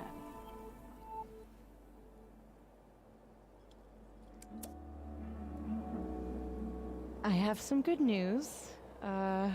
It's big, but I can't tell you what it is. You can't tell us you have good news. And It then doesn't I don't have wanna it doesn't say have Twitch anything else. integration, or if it does, it doesn't in the 2-chapter preview that's currently available. The full game is releasing in about 2 weeks. Who knows? Maybe it'll have Twitch integration at that point, but this little 2-chapter preview does not. Also, yeah, it's not vodka. I apologize, I forgot. Safi literally just bought it from the bar. It's champagne. Until everything is Celebrating. finalized. Mysterious. Well, whatever we're celebrating, I think it calls for a selfie. Oh, I just got this camera. The BT, and I in my wanna first get playthrough, I video picked the footage toilet. of it. I did drink out the toilet. What I should thought we it was the say? most... Damn. When am I gonna get another think I've choice ever at done this, of the mug choices? Okay, bright lights come in. Oh yeah, it's the camera flash, yeah.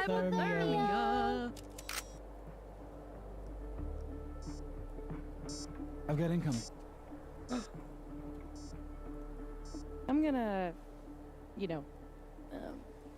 Look, Max is like an adult my with her, thing. like, teacher friends.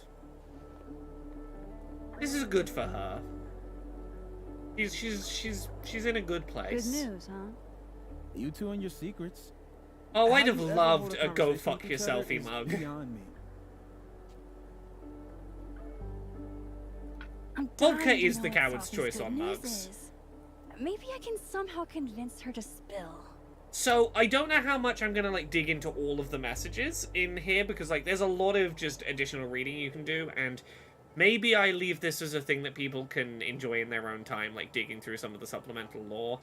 But there is, like, a whole social media's worth of various posts you can dig through to get a sense into the background of people. You've got social media posts for, like, every major character you're gonna run into, that are just like flavor text. Moses tonight posted that feeling when your friends enthusiastically agree to go stargazing with you on a rooftop in the middle of a Vermont winter. Zaffy says, hold on there, Moses. Max and I didn't say anything about enthusiastically. How cold is it supposed to be tonight again? You know, just like nice little flavor. Like, hey, Moses' social media is all like space facts, because he's a big fucking space nerd. He's adorable. Mr. L says all that stuff, and that stuff is why I wish more games could put in text to speech, but I get that the feeling that's costly. I cannot confirm 100%, but my understanding is, I believe on PC, this supports text to speech using your PC, like PC text to speech software.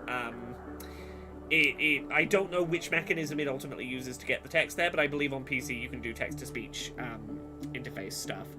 Yeah, Moses is lovely. Lucas is one of the other teachers. Loretta is a nerd that runs a true crime podcast on campus. Gwen is wonderful. We're going to meet Gwen in episode 1. Gwen might be my favorite character. Gwen is wonderful. I'm going to say nothing till we get there, but... Oh, Gwen.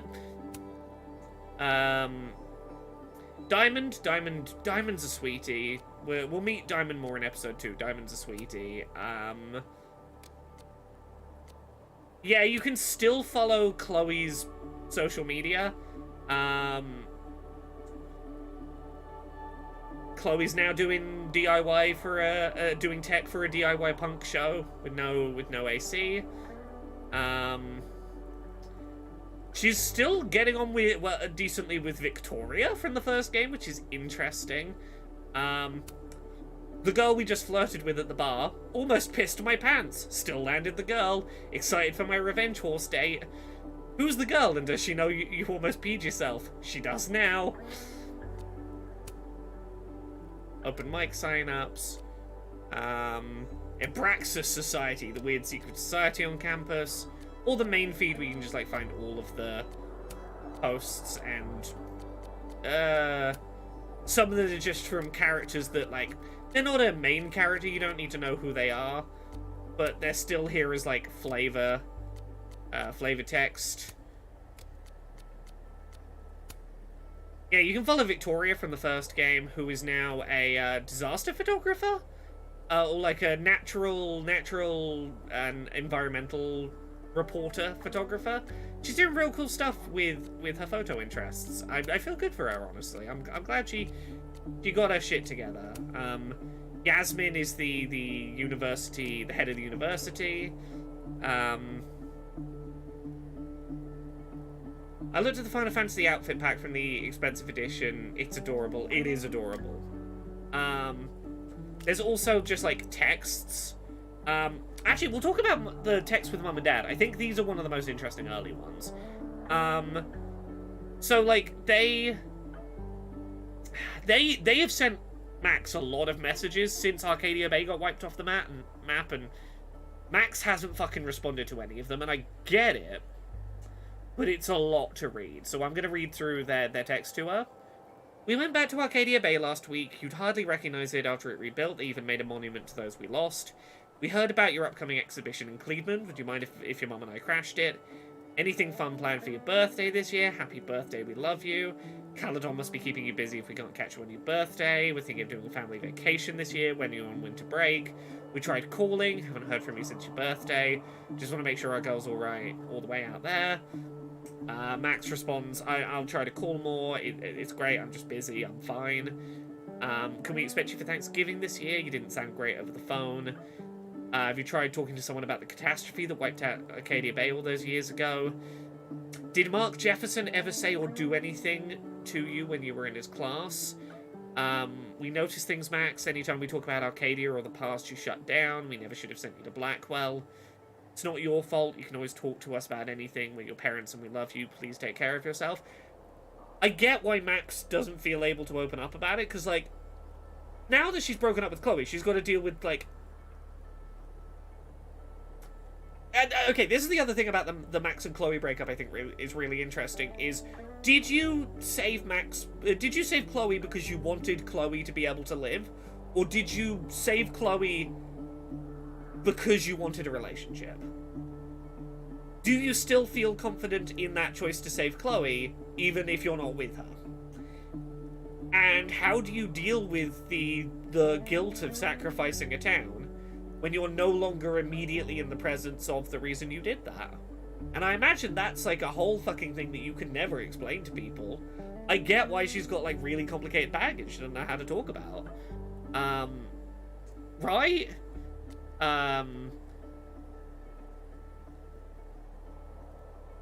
But yeah, you can read through text with Moses. He's cheeky. He's lovely.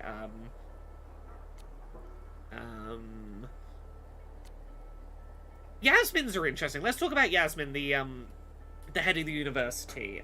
We spoke over the phone. This is a follow-up message. Can't wait to meet you. This is the person who invited her to work here.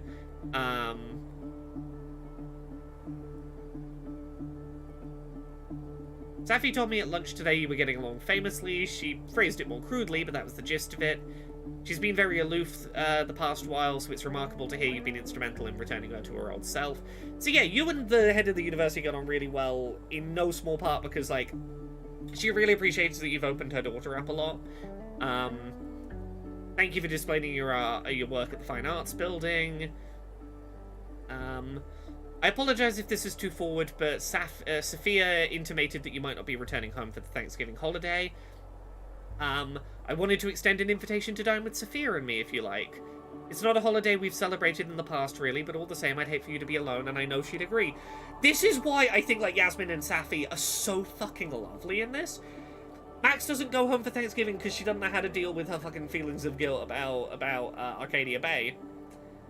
Yasmin and Safi don't celebrate Thanksgiving, but they're like, you're gonna be alone for a holiday that, like, is important to you? We will celebrate it for the first time so that you can come do it with us, so you don't feel alone. Like, that's fucking lovely, right? So sweet. Mr. L says, I just wish I knew that more characters than Chloe survived the tornado. The OG game implied that everyone but her and Max would die. I think it was important that it implied that. You had to make the choice not knowing who you were going to kill or not. I think, like, you just had to go, this might kill everyone. I have to know that. But, like, right, so sweet, right? Anyway, let's explore. I love how Moses always looks so passionate about his work, even when he's just crunching numbers.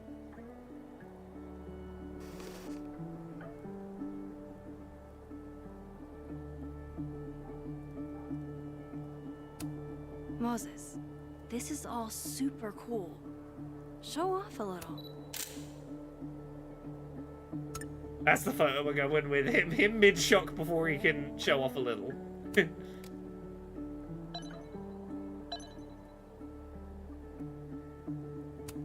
We got some serious graph action going on here. Hey, Moses. Doesn't some small part of you want to know what Safi's good news is? I didn't manage to get her to tell us in my first playthrough of this episode. I'm gonna try something different. But once we go down this road, we can't turn. I failed this the first time around. Is Safi not a romance? Because I would love that option. We'll talk about Safi as a potential romance in a minute. No. We'll talk about that in a minute.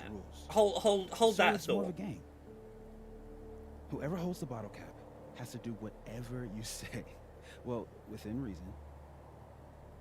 Mr. L says, will the path chosen from the last game radically alter the story here? We talked about this, I think, slightly before you arrived. It mainly alters, like, the emotional state of Max more than anything. Did Chloe die, you know, saving Arcadia Bay? Or was there a breakup because Chloe just could not trust that Max wasn't fucking with the timeline constantly? And, like, both of those have, like, very different emotional weight for Max. But the core plot is about something that is not fundamentally about the events of the first game. And we'll get there. I've literally never wanted to play a game more in my entire Okay, we've got to sneak this onto Safi's person. Now, but Safi has a very loose definition of within reason. And she'll come for you next. Okay, wish me luck. Don't do anything I wouldn't do. Oh, you mean like talking to someone who has an obvious crush on me? First of all, how dare you? Second of all, yes, exactly.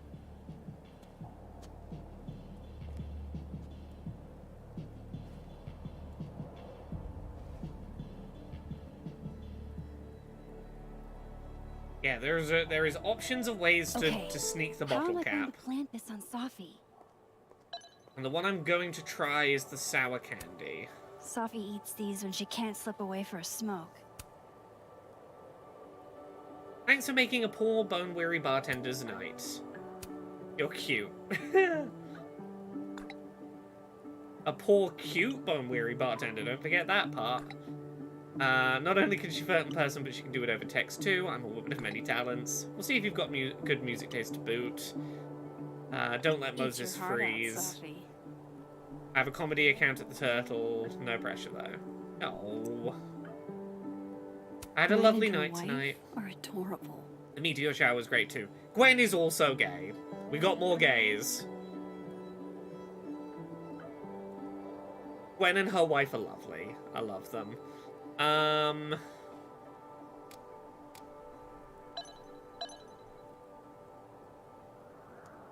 I need to hide this bottle cap somewhere that Safi won't find suspicious. Dang, Safi snagged the good stuff from the snapping turtle.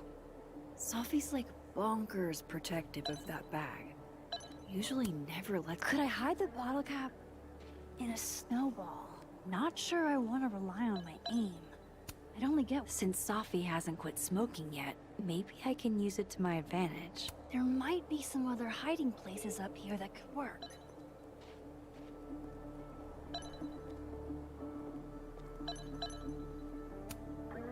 Only the highest quality drinking vessels for the astronomy department, I guess.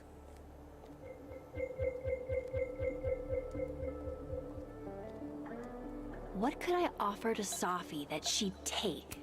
No, that's a lot of cigarette butts. Are they all Safi's? Okay, I think I can start hiding things now. Cool, yeah. I want to hide in the sour candy. Safi eats these when she can't slip away for a smoke. It'd be totally normal for me to offer her one and give her a bottle cap and... Oh yeah, there we go. Okay, I had to be looking at it to hide it in there, I see. Is that sounds when you point to anything also part of the accessibility settings? Yes. So there are two settings going on. One of them is if you walk close enough to something to interact with it, it will ping a sound. The other is if you press L2, which in the first game was the travel back in time button. In the first scene, if you try and press it, it's like, my rewind powers don't work. Sorry, haven't worked in a while. But after that, it becomes an accessibility button. You can press it, and it will, in stereo audio, it'll light up where all the interactables in the scene are, but it will also, in stereo audio, make sounds from where all of the, like, where around you all the interactions are. That increase in, like, the speed of the sound and the volume of the sound the closer you are. So you can roughly tell, like, what direction an interactable is in. Which is pretty cool. Now I've just got to deliver this to Safi. Yeah, so, as you'll hear when I press this... Yeah, that is a stereo mapped sound of... And if we walk over these, there should be... Alright, Yeah. let's get this bottle cap into Safi's hands. Yeah, you can see that we're looking at a thing that's interactable. Because as I mouse over it, a sound happens. Again, these are all, like... The intent is to try and help low vision players be able to locate interactables in the scene and know when they are correctly ready to interact with them. I can't speak Time about to how... see if I passed my... Yeah, I can't attest as to whether, like, in practice this functionally is helpful. I can only say the things that exist are attempting to be helpful, and that I can say that multiple blind accessibility consultants were brought in on the roundtable. It would be up to blind gamers to talk about whether this goes far enough to be useful, but there were blind people who were asked to come in and talk about what would help them play the game, and that conversation was had. They brought in people who were blind to go, hey, how can we help you play the game? A sleight of hand check.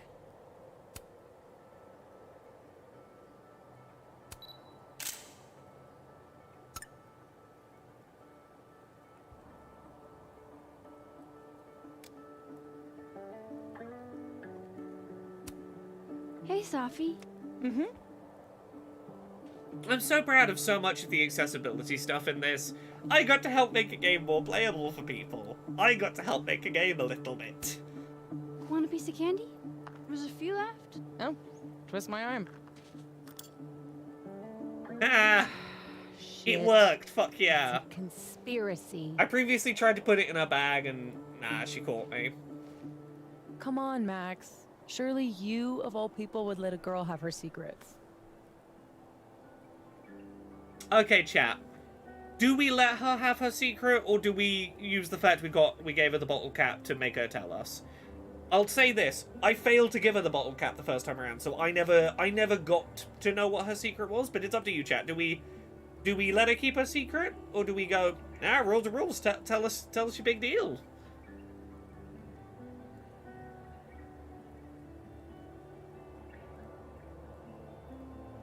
Rules are rules because it's the left option. Yeah, I see, BT. I see you. I see you doing the gimmick. Okay, we go rules as rules. And violate the sacred covenant of the bottle cap? Never. You know I'm going to get you back for this, right? Less thready, more talk. Okay. Okay, she's not actually pissed off. She's like, okay, it's like, okay, you got me. It's not, she's not actually upset with us. That's good. I'm glad. I wanted to know what this would do. So, well, I've been shopping around a bunch of my poetry, right? Like, as a collection. And a publisher made an offer. For real? Oh my god, Safi! That's incredible! Congratulations! Thank you. Nothing signed or anything yet, so I want to keep it under wraps until all the paperwork gets signed. Understood. Your secret is safe with me. Oh. Oh, shit. Hello? This is Safi? Yes, this is Safia Llewellyn Fayyad speaking.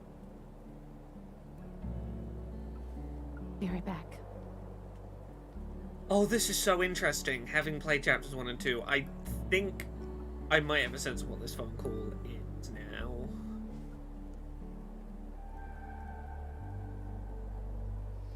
So, would you really take pictures of the end of the world? Yeah. Think about it. I take photos of empty buildings. An empty planet? That's next level. Okay. Also, I have a fun drink But it's for like tonight's Safi said, stream. Nobody is moment. ever going to see them. I have a can of Bulbasaur.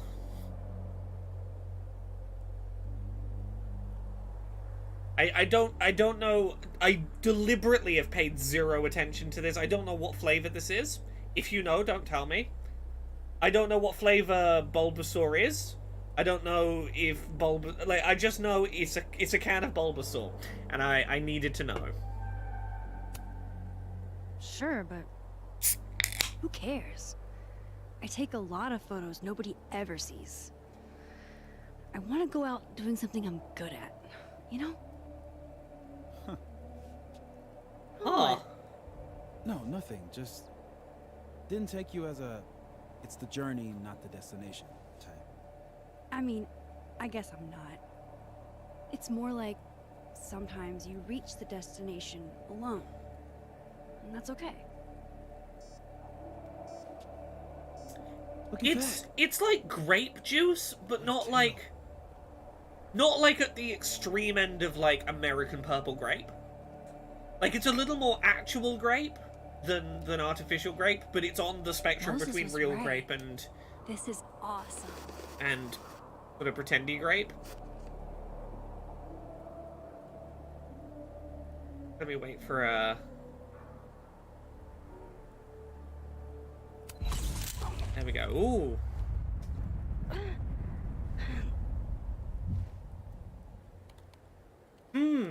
You took a photo and your head hurt. Now, this is speculation. I don't know for sure what's going on here, but I promise you, I don't know what's going on with You okay? with this photo and the next photo she's going to take, but like Yeah. I have All good. theories. Just dizzy. Maybe the champagne. Think I'm gonna take off, get some rest. I Yeah. can give you a ride if you wait a few minutes. No, that's okay. If I remember right, in the first game, her taking a photo and then suddenly getting a headache lined up pretty well with this is a moment that you keep like you took a photo. You know, she realized she could travel further back in time. She had a photo to travel back in time with. The big headaches when she took a photo tended to be associated with this is a moment that I'm gonna travel back to multiple times going forward. Like, you could tell when she took a photo, this is gonna be one of those things I'm gonna loop back here a shit ton. And I have my suspicions that might be what's going on here. I know we've established that she doesn't have her rewind power anymore. I think that might be a bluff. I think she's gonna time travel back to here. I think that's gonna happen. I think a walk will clear my head. I'm making my wild swing. Like, I don't know any of the... I don't know the answer to this plot-wise. I knew very little about this plot coming in. I wasn't consulting on the story. I didn't need to be told most of the plot, but, like... Right, if they do, they'll have to change the button. Exactly, because that button's for accessibility purposes now. But, like... You'll see why I think that in literally a second. It's not going to take long for me to add piece of evidence number 2 to the conspiracy board. Oh, whoever it was, I think it was someone in the YouTube chat asking about the music choices. Don't worry, much like the first game, you can just sit here and look at pretty visuals and listen to music multiple times per chapter. I'm I'm glad Moses invited me out tonight. I can't recall exactly how you came into my life at all. It seems you always Caledon's a beautiful campus, but it's even better when it snows. just waiting to suddenly appear. Call me crazy, but I know that's everything I know. Call the end then. Such a fucking beautiful track, this. Is what you want. And I would love to just really linger here for a while. But I need to have us move on. I cannot linger here, because the longer I linger here, the worse I'm gonna feel about it. What a perfect night for walking home. I'll just catch up with Sophie tomorrow. Sophie's chain smoking again? Wonder what that call was about. Amanda is a keen cultural anthropologist, I see. Message from Yasmin. I received an alert from my bank that a purchase in excess of $200 was made at the Snapping Turtle. Sophia isn't answering her phone. I was wondering if you'd seen her. She's not in trouble. I just want to know. I'll be honest with her. We had drinks. Call me crazy, but I guess it's My understanding is the music is copyright safe. I can't say for certain, but my understanding is that it's the case. She said she'd pay you back for the champagne. Why would she be buying champagne? I think it was the only wine the turtle had. You're celebrating. Please don't wake me up.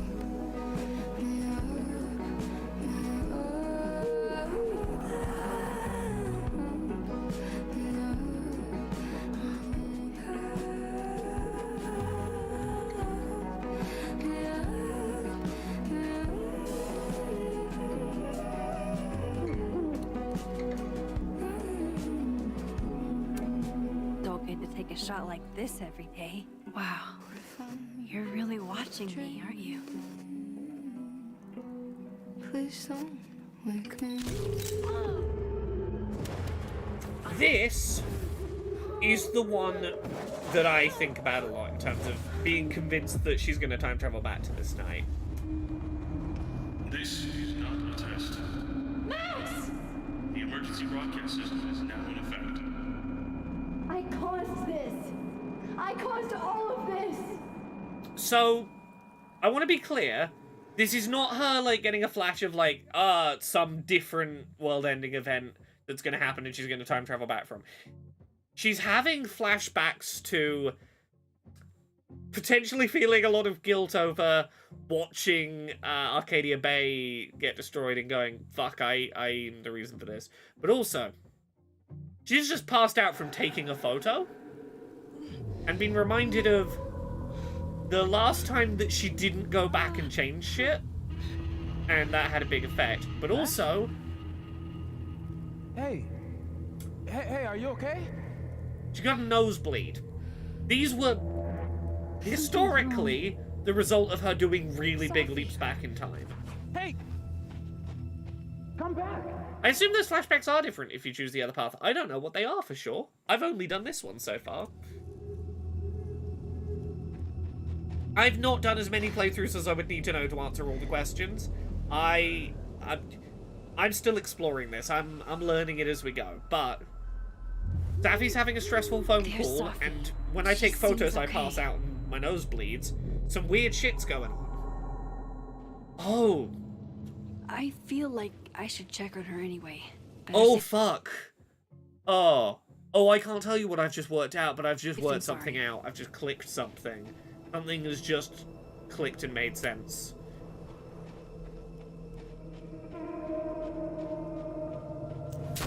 Shit! Sophie, hang on. Very quickly, message from Moses. Is everything okay? Where did you run off? I think Safi went to the Overlook. I want to make sure she's alright. Hang on, I'll join you in a minute. Oh, Sophie's fine. For a moment, I thought... Yeah, this is the moment I've just thought about. That appeared to be a gunshot, but It looks like Safi's fine. Because she was walking around post-gunshot. Safi. Safi? Hey. You okay? Except, she appears to have been shot. Despite the fact that we saw her walking around post-gunshot a second ago. As if she was, like, perfectly chill and had not been shot. And that's fucking weird, right? Like, if she'd been shot, that's one thing. You've seen her walking around post-gunshot and then she's been shot. That's a different thing.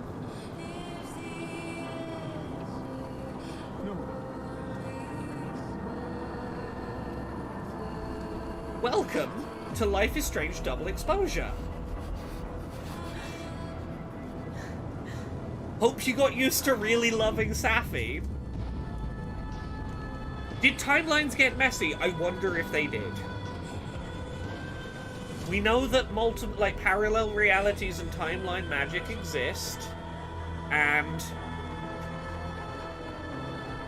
it seems like the series of events that happened there don't entirely make sense in the order they happened.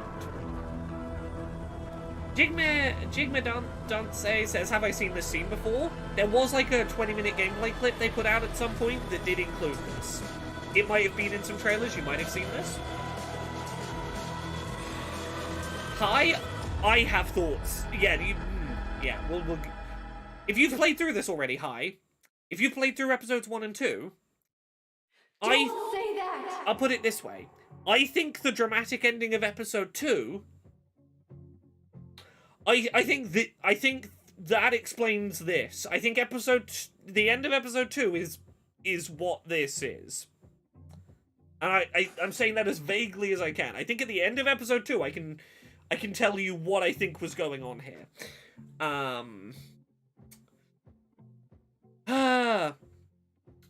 You haven't played any of this. Okay, then you're okay.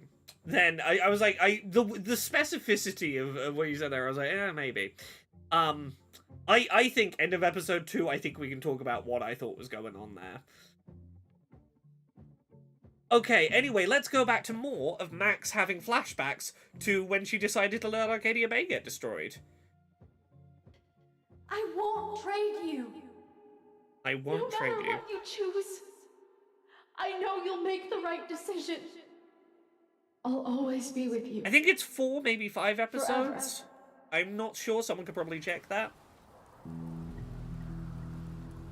Which means if it's 4 episodes, we're going to play basically the first half of the game this week, the second half of the game at the end of the month. It's 5. Cool. So a little under half we're going to play this week. The other a little over half. We will try and do a big stream of it so we can get it all played right before Dragon Age comes out. That's the plan.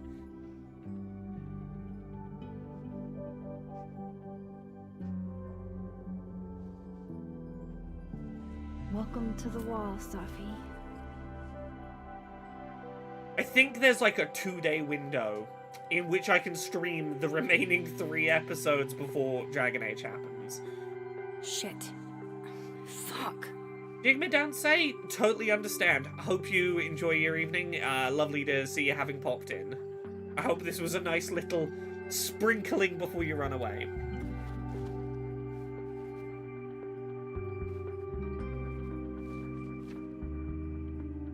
Oh. Damn, Chloe. I thought I lost you. Again. Amazeballs. I literally just got chills all over my neck. Yeah, Hi says the name of the game and alternate timelines and stuff. Oh, I hadn't even considered. The name of the game might be really interesting, potentially in relation to... I can see how the name of the game could maybe be getting at that whole weird series of events. Mayhaps. I think that's an interesting call. You can rewind time, Max. That's fucking insane. No, Chloe. What's fucking insane is that being able to rewind time has only caused me more problems. And more heartbreak.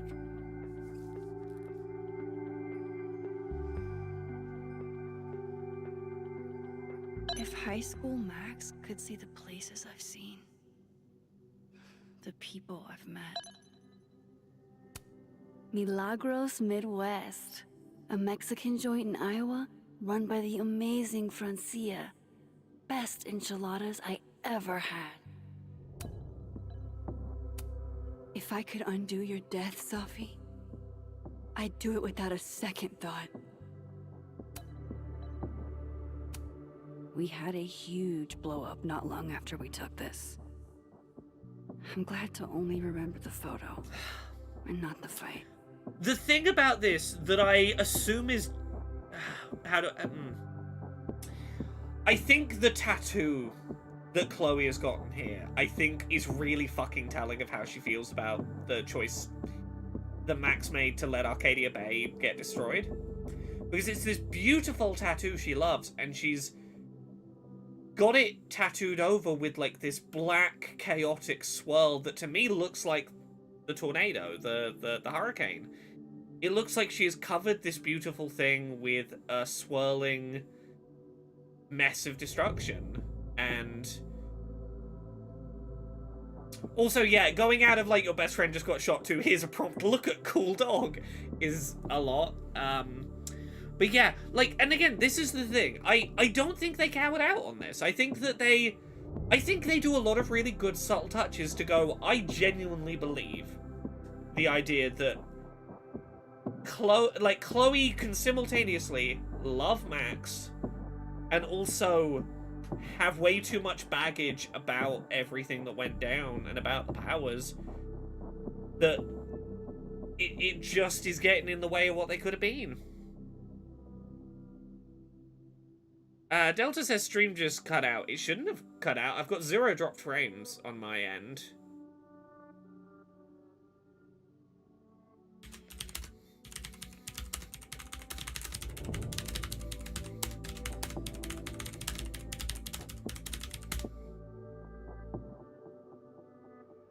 Okay, I'm checking. It didn't drop out for anyone else. I'm guessing it was just for Delta.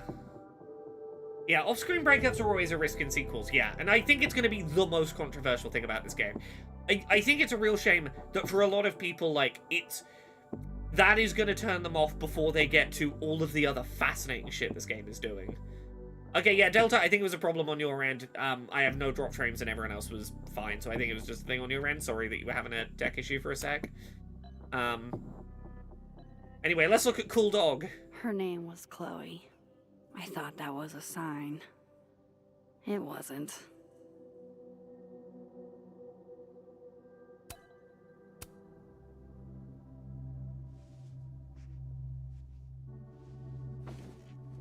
Yeah, it seems like it's fine.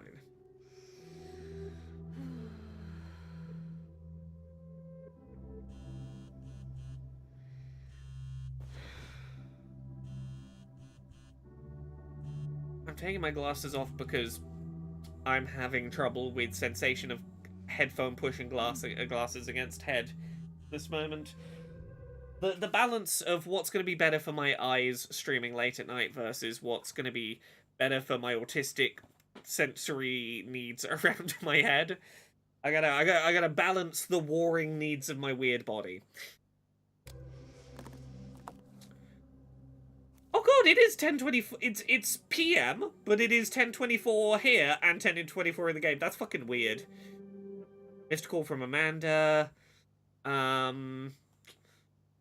Max, I just heard about Safi. You okay, hon? No need to respond. I just want to check in. Okay, I lied. I'm worried, and a response would help. That's it, Max. I'm coming over. Moses. God, the Moses messages are fucking heartbreaking to read through. I'm doing my best not to lose my shit, and it's not working. Went to my lab to think, but I'm still freaking out. I assume you're also processing what happened, and I get that, but I'm feeling all alone. Are you okay, Max? Any sign would be greatly appreciated. I'm going to try and get some sleep. Eventually, Max messages back, sorry, I've been in a fugue state, and I've been struggling. Moses says, it's been hard enough to deal with this, and harder still thinking I was dealing with it alone. Sleep was basically non-existent. I'm gonna meet with Yasmin, and I'm not sure what to do. Fuck. She went through all of that alone. Yeah, Yasmin, Safi's mother, is the one that, like, really fucking breaks my heart to read. I haven't heard from Sophia, and I'm starting to worry. Did you tell her I'm not mad about her splurging at the snapping turtle? I know how impulsive she can be. She's not answering her phone, and I don't know what to do. Maxine, please, if you hear from her, call me immediately, or have her call me. Oh god, Maxine, I am lost. I am so lost. The detectives from the police department just left. I told them to speak with you. Inshallah, you have more information for them than I can provide. Still, she was my only child. I did everything to protect her, and yet still this. I'll be in my office today. Maybe work will take my mind off it. Work did not take my mind off it. I saw her everywhere I looked. I came home after 45 minutes and slept for 11 hours. Why aren't you answering your phone? Are you angry with me? I would understand, but silence is most painful of all. Grieve however you must, but please don't shut me out. Not now, not like this. I'll be in my office again today. I don't know what else to do. I do not know what else to do.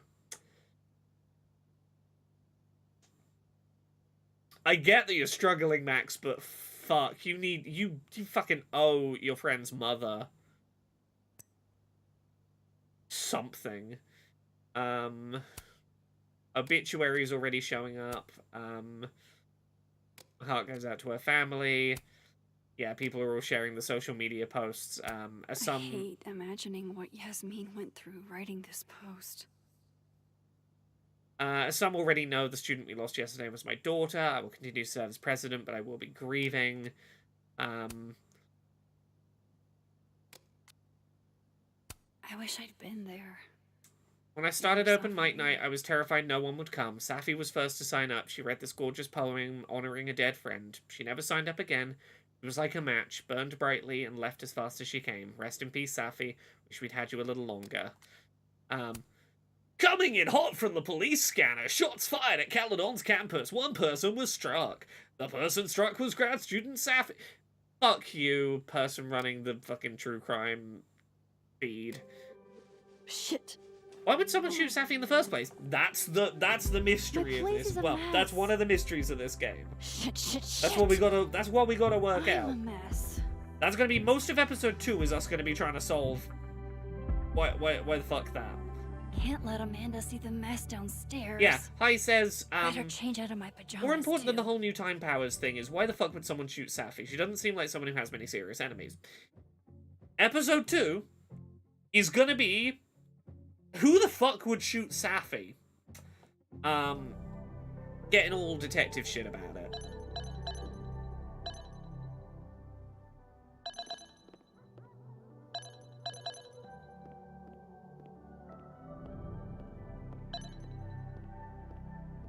This place is a total mess.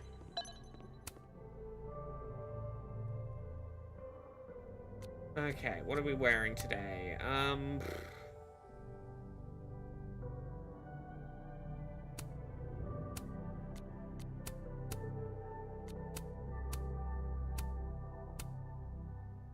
Yeah, let's go with this one. Yeah, this house is fucking lovely. So, this house, way too fucking nice. She is employed as something called Artist in Residence, which is basically person who has sort of made a name for themselves as, like, famous in their artistic creative field already. Brought in to then be a lecturer at a university. It's like, it's an art school, like, it's a fancy-ass job title to get at an art school. Now to take care of downstairs. It comes with a fucking lovely place. Can't begin to imagine how hard this was for her to write. Let alone to keep that end of term activities aren't happening. Has been nothing but supportive throughout my time here. And I owe it to her to make time, should she need it. Yeah. I hope you can forgive me for the more formal tone of my earlier email. These have been some of the hardest days of my life, and if I'm completely honest, I feel like I'm adrift. It's a wonder I'm holding it together at all. I know you and a few others were very close with Sophia, and I pray you'll understand if I reach out to you or lean on you for support in the coming days. This site was mostly bullshit platitudes that were hard to take yeah, seriously. This is like when you get employed by the church and you're the pastor and you get to live in the fancy house that is like next door to the church. Thought about baking these, but that would have required a trip to the store. And that would have required me to leave the house. An album probably makes more sense, but don't hate waking up to these every morning.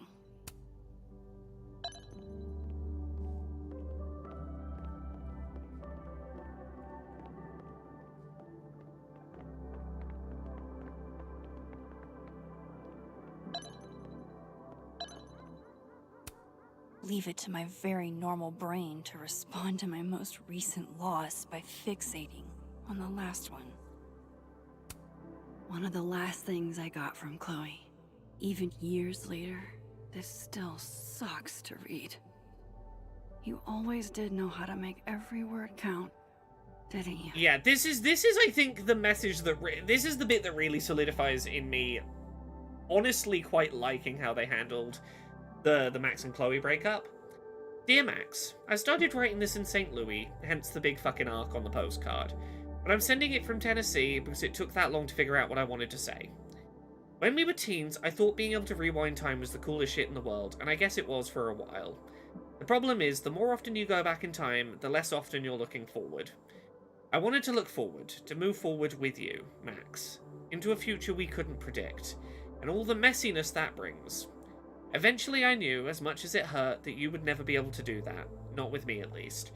Yeah, before we read further into this, I've seen so many people online categorizing this as, oh, the breakup was Chloe's fault because, like, Chloe just wanted to be a free spirit. And it's like, well, no. Like, it's... Max couldn't let go of rewinding time. Like, fundamentally, Chloe wanted... They wanted different things. Chloe wanted a life, like, messy mistakes and all. And Max had the power to fix things and to go back and change things so nothing ever went wrong. And she couldn't fundamentally bring herself not to change things that went badly. And that was just not... The two of them just didn't see eye to eye on it. And, like, it's such an interesting... Like, I say this as someone who, in the Dungeons & Dragons podcast I do, Dice Funk, I have made some narrative decisions that people have fucking hated. But I'm a big believer in, like, sometimes the thing that the audience on paper would tell you they want is not the most interesting direction to take a story. And I really respect a story that's willing to go, I know this is going to piss some people off. I know some people who loved what came before are going to reject this. But I think there's something interesting here, and I want to explore it. And committing to, like, really leaning into what's the interesting way to do this if I want to take it not the expected way. And I respect any artist who knows a thing's gonna maybe piss off an audience, but goes, it's what I want to explore, and explores it anyway.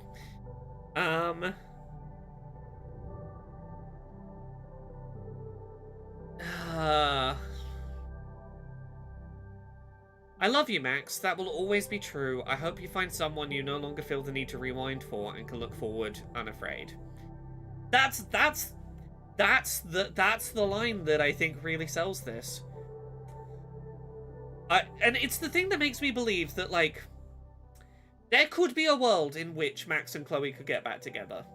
I could see that happening. I could see Chloe turning up in episode 4 and, like, it's been years and you haven't undone our breakup. And having, like, a serious conversation about it and maybe working out. Because that's the thing. It's, I hope you find someone you no longer feel the need to rewind for. And not, like, Chloe fundamentally feeling like that wasn't her. Like, she didn't feel confident that Chloe could just let the two of them be. Hi in the YouTube chat says I can respect a story that pisses me off, to be honest. I'm not saying piss off the audience needlessly, but I'm saying don't be afraid if the right direction for your story is going to piss the reader off. Easier said than done, it's a scary choice. As someone that put out a novel with my lovely wife Jane that didn't have the evil big bad get defeated and the victory happen and instead was like, hey, sometimes you try to save the day and you fail and you have to regroup and acknowledge that, like, maybe you've got to try again with other people by your side, and the problem was that you tried to do it alone. That's not a... It's not the catharsis ending, but it's the ending that felt right. And there are some people who are like, yeah, but I wanted to see them lose. It's like, well, yeah, but it's not always that easy. Almost everyone I ever knew. Gone. Just like that. All because of me. Oh, pardon me.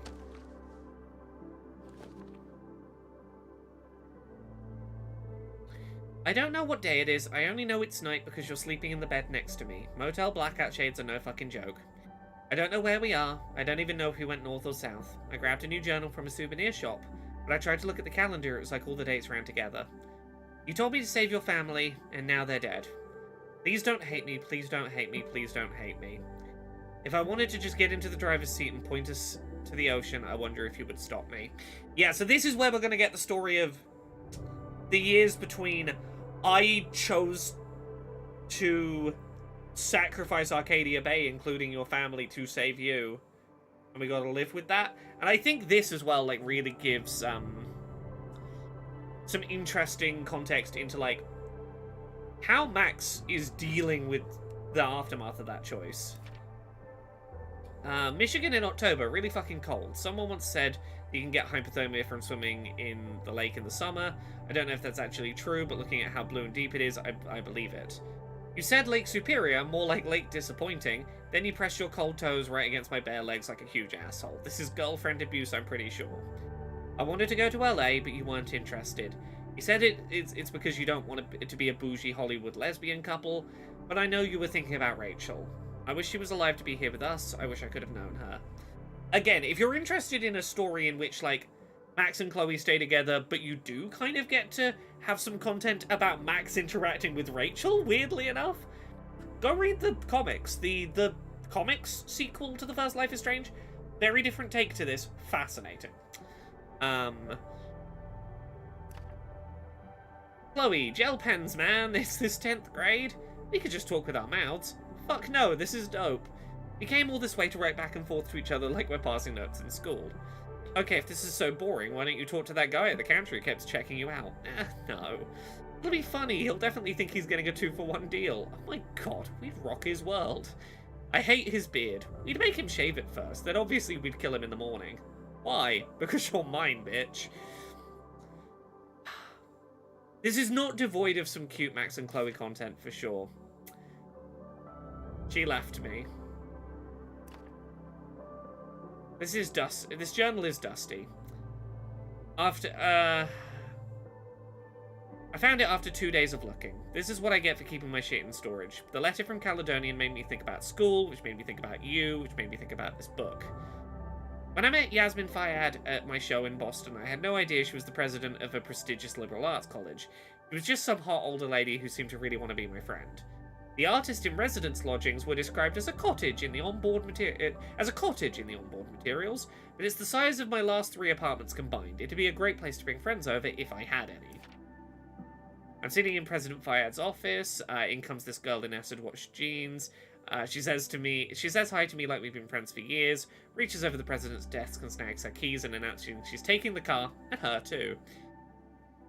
We went and got ice cream in her mum's Porsche. Oh right, she's Yasmin Fayyad's daughter, Safi Llewellyn Fayyad, a grad student at Caledonian. She declared Rocky Road was the best ice cream of all time, and told me the jeans were an experiment that wasn't really working out. That was almost a month ago, and I see her almost every day now. We're friends? I guess it's been a while. Did I mention that part of the Caledonian artist in resident deal is seminars, like teaching lectures and people coming to them and learning stuff in a hall with slides? I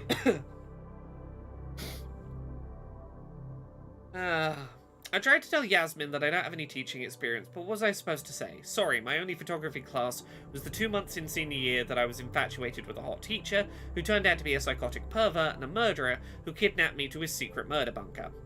I can't even get through a lesson plan without thinking about Jefferson. Despite that, people seem to like the seminars. There's a couple of students in particular that think I have a lot of that I think have a lot of potential. Is this a teacher emotion? Safi's always encouraging me to do normal stuff. I got a date, motherfuckers. I was a little scared. I've seen Amanda make a guy cry and give him a free beer after, but we clicked hard, I think. Safi did ask about you earlier, but I sidestepped that convo like a wild bear. I wasn't up to explaining how I leveled my hometown. I have a feeling she'll bring it up again. Safi did ask about you earlier. It's really clear that even now, Max is writing these to Chloe. She's writing them with the, whether she's conscious of it or not, the idea that maybe one day, maybe Chloe will read them. I think it's the maybe we connect back and Chloe wants to know what life's been like while we've been apart, and this is the log of what happened while we were apart. Not again, not again, not again. God, I fucking love the emotion in this page. It's ugh. Not really up for dragging Amanda down traumatic memory lane. Best to get this out of sight.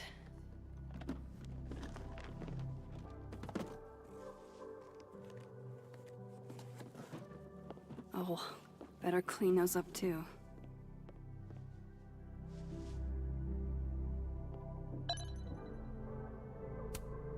Looks like one of the previous artists in residence was also a fan of Neb. Or a Neb hater like Safi.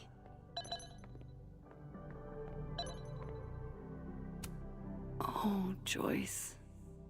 We lost you in the storm. Chloe never really looked at me the same after she found out. This is the moment that made me go, I can kind of see Jane's side on this. My lovely wife, Jane, when presented with Save Chloe or Save Arcadia Bay, she saved Arcadia Bay. She did a lot of thinking, and the way she, to summarize what she's told me, her thinking eventually came down to overthinking, will Chloe resent me for this? Will Chloe hate me for the people who are lost to save her? And this moment made me go, 1,000 times out of 1,000 times I would save Chloe. But Jane, you weren't wrong.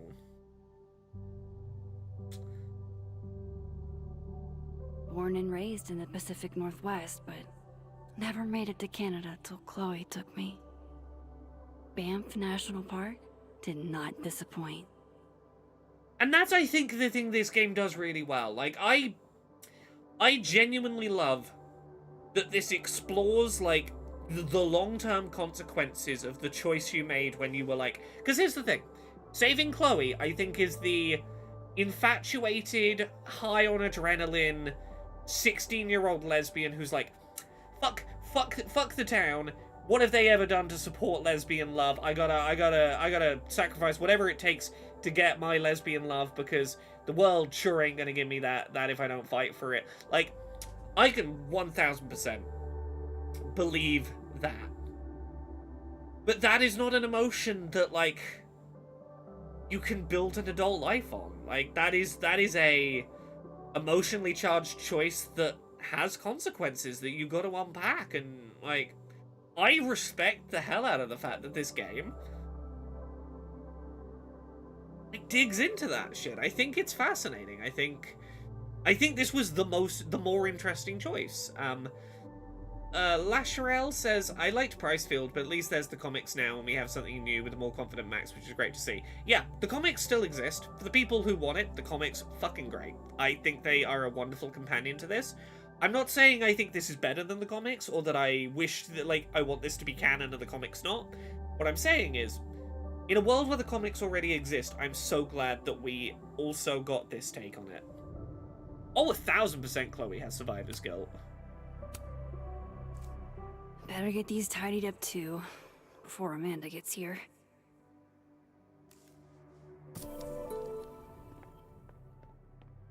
You know where these photos are going? They're going on the wall. Joyce, you deserve a spot on the Maybe wall. putting these memories up will make it hurt less. Or maybe I'm just a masochist. Like, fucking look at what you did. Like, don't fucking shy away from Joyce's existence. She was wonderful, she was lovely, she was sweet. The least you can do is remember her. I don't think Amanda needs to see a two-ply monument to my sadness today.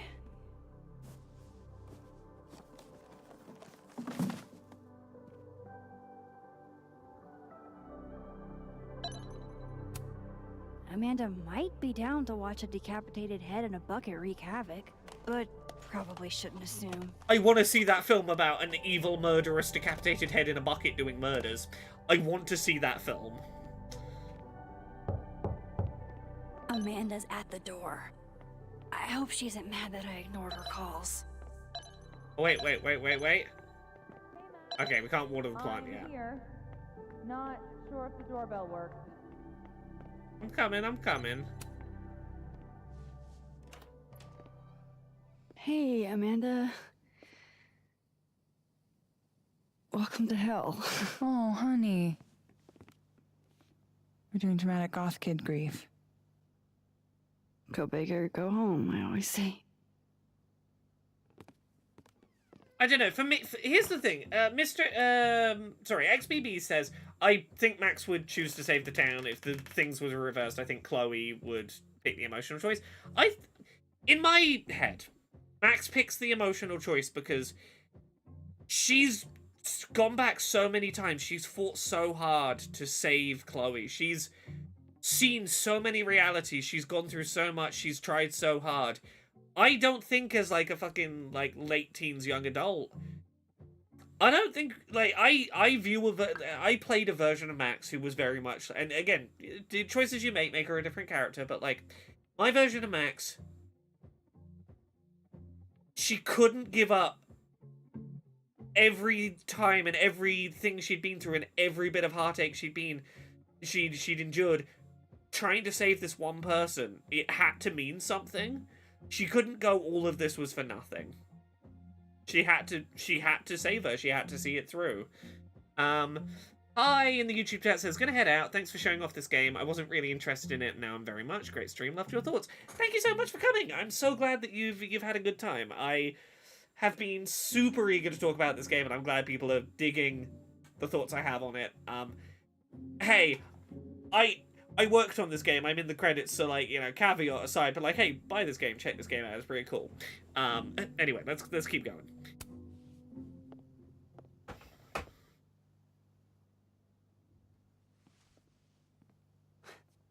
She's really gone, Amanda. Sophie was here 2 days ago, and now... I know, Max. I know. Why would anybody want to... I mean, she was just... Look, I don't rationally blame anyone who saved Arcadia Bay, just emotionally I'm a different person to them. I appreciate you checking in on me. You didn't have to. Oh, Delta, I you're not seeing my 100% first did. playthrough is the thing. I You've played it seen through me at for least 2 once days. before doing the stream. So I'm safe. I'll begrudgingly admit, for now it safe. is nice to see a friendly face. A friendly face. With food.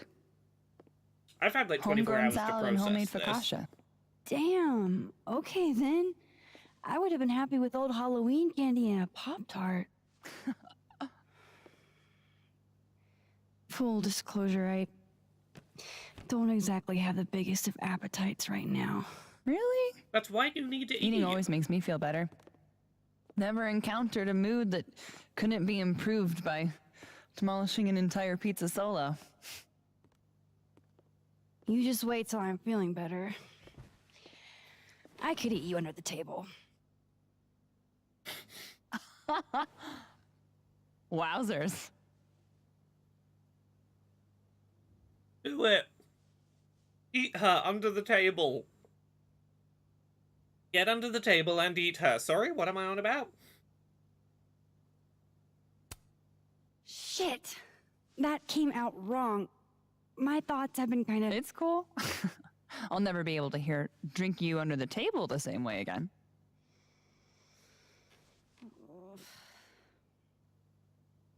You need to eat, Max. The stuff that makes you feel close to normal again is usually what you need the most. You're not wrong. Whoa. Amanda is so I haven't good. seen one of these since I was like 10. I would have figured instant cameras were a professional photography no-no. I like them. Always have. So, I don't know, tactile. Looking through the viewfinder, holding the photo in your hands, it feels more real. I agree with this. I have instant film camera, and I don't use it a huge amount. But whenever I'm, say, going to an anime convention or something like that, I will bring it along and take like 1 or 2 photos with my group of friends, and they live in... all these photos live in my purse. And the thing I love about them is, like, and this was kind of true for, like, film, traditional film cameras, but even more so for, like, an instant camera. Film is kind of expensive and you don't have a lot of shots in the tank at once. Like, you know, a pack of instant film cameras, like 10 shots. You kind of just got to take the shot and commit to the way it comes out. And there is something really satisfying about, like, taking a really shitty selfie with your friends, where, like, the only way you know you're in shot is a tiny little reflective square on the camera that kind of has you in it, so maybe you're in shot, and awkwardly trying to get your arm far enough away to take the picture, and you take a kind of shitty picture with your friends, and it just exists. And it's like, this is no redos, no polishing. This is the version of this event that gets captured. And I really like that. Like, there's no taking a dozen pictures and picking the good one. It's, hey, warts and all, this is what this moment was, and there is something that feels really honest about that I kind of love. The selfies that I have with, like, my friend group in my purse, they're not the best. They're not, like, the best pictures of us together. They're not the nicest they're not the pictures in which we look the nicest. But I would argue they're maybe my favorite pictures I have with them. And that is why I love a good instant camera. Just, like, right there and then in the moment, I get to see, like, oh, that's you get to instantly, as a group, see how bad of a picture you took and go, yep, no, that we're keeping that one. We're living with this now.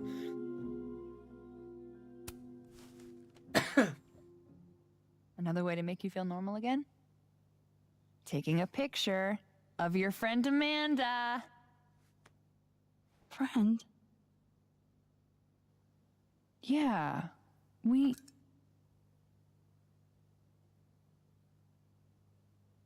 I know you asked me out, but honestly, you've got a lot on your plate, emotionally. So, chat, how do we want to respond to this? 1, yeah, you're right, we should probably just be friends right now. Or 2, no, I can make a relationship work still, regardless. Now, I'll tell you what I picked. I begrudgingly picked option number 1. I was like, yeah, no, right now what I need is a friend rather than someone to try and bang. You know, I think right now friend is what I need. But, you know, left or right, 1 or 2, I'll give chat a chance to have input. Friends is on the left and I'm ace. Yep. I'm open to being convinced otherwise, but as much as, like, I was on team flirt with her, she's cute, like, I'm invested in making this work. I think that, like, no, she's being really respectful and, like, she's right. And here's the thing, I don't think, okay, we're gonna pick the left option. I don't think that picking the option on the left means that we can't be in a relationship later. I think it just means we're not putting pressure on ourselves to offer something right now that we can't do. Because I think that's the thing, honestly, is we don't have enough of ourselves to give to even eat right now, or to go talk to our dead friend's mum. We don't have enough of ourselves to give to start a romantic relationship right now. I think that is, yeah. Yeah, jumping in now could torpedo any chance of a serious relationship, exactly. You know, you're probably right. You do know I think you're cool as fuck, right? even if you're not in the headspace for anything romantic. It's not that she gets that it's not that you don't like her, it's, you know, you asked me out one day Now, how ago and about then that shit photo? went down. Amanda's so That's good. what I'm I fucking talking love about. Amanda. I can't believe she's making me do this. How should I pose for Caledon's illustrious artist in residence? Show me your goofy side. Nice.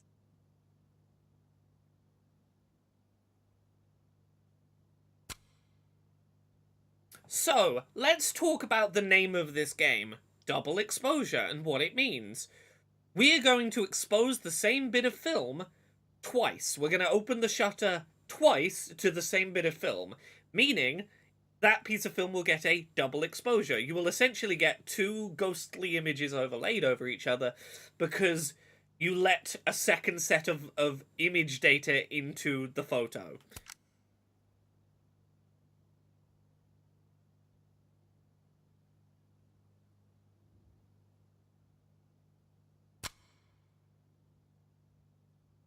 You get two images on it. Two parallel timelines. Look, someone in the YouTube chat was hinting at this, and I didn't think about it before, but I'm gonna say what I think the person in the YouTube chat was getting at, which I think is really interesting, is... Sure seems like two versions of the same person existing at the same time. And I don't think this is the entirety of what was going on with Safi up on that hill. But that would maybe in part explain... Gunshot happened, Safi got shot, yet we still saw Safi walking around. Were there two Safis there at once? Was this happening in one timeline? I don't know the answer to that. When we were going up that hill, I was thinking about something completely and utterly different about what was going on there. But same timeline, but two different points in time is what XBB says. That is what a double exposure is, I suppose, isn't it? It's two different points in time overlapping each other, coexisting in the same space. I hadn't thought about this. That's actually really interesting. This might be... We'll talk about this more on Friday in episode 2, but I think this might be cracking something open. A later moment and an earlier moment coexisting at once in ways that makes things real weird. Yeah.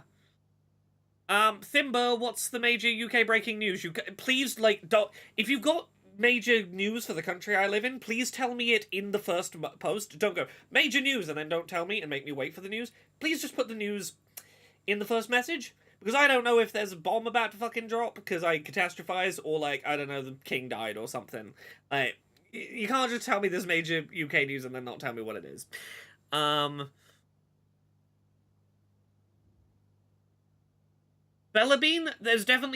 you definitely aren't living both timelines strictly at the same time. We'll get there. Sorry, I now, Thimber, you're gonna now see why I ask can you please tell me this stuff in one message? I'm asking you really directly, because the news was Liam Payne, singer and former member of One Direction, has died at 31. You can see why when you said, Holy Macaroni's just got major UK breaking UK news. There was no way for me to know where on the scale of, we're having an election to the UK's about to get bombed, we were stopping at with member of One Direction died young. 31 is shockingly young to die, but I want to be honest, please don't shocking UK news and then make me wait for it. Please just tell me in one message, because I catastrophize. I am not good at not assuming the worst. Cool. Anyway, let's post this photo.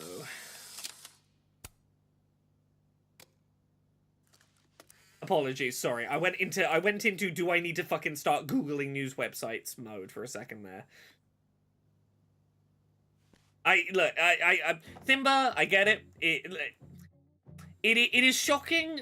It is shocking in the sense that person has died really young, and if One Direction is a particularly relevant thing to you, that's gonna hit close to home. as a person on stream, like, I do need to be like, I need you to... If you're coming in with something dramatic, like, you need to give me a sense of where on the scale it is. No worries. I apologize. It's a lot. I get not knowing how to respond. I apologize that I need to set a boundary there, just because I had a moment of genuine panic because of the way it was presented. Anyway, let's keep going for a minute. How about another one? Different pose this time. Okay. Yeah, XBB's kind of on point. I thought it was news about the UK as opposed to news that was in the UK. Oh. Oh shit. Sorry, it's Safi's mom. Max, you do need to go sec, okay? see Safi's mom. She needs to lean on someone, and you've been ignoring her. Like, she is honestly the person you need to talk to most right now. Hi, Yasmin. Hi. Hi, Maxine.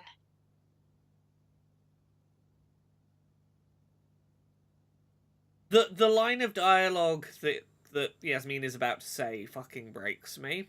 I warn you in advance. How are you holding up?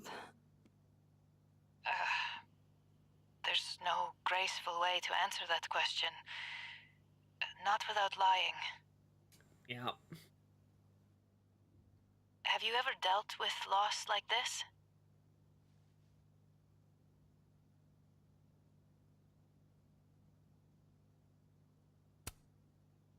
Yeah, I watched my Sadly, girlfriend die like 8 times. I have.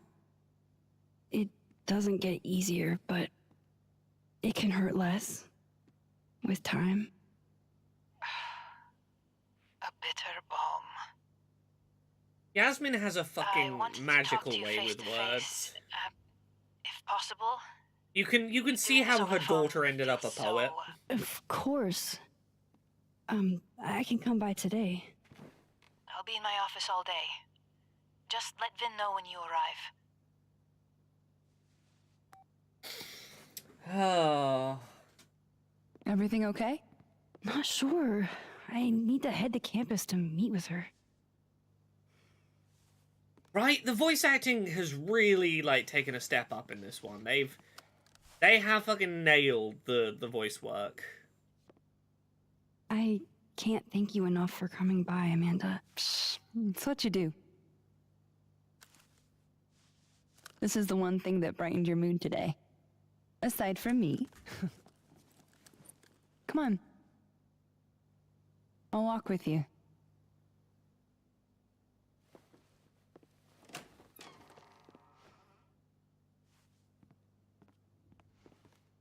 Amanda is the friend we need right now.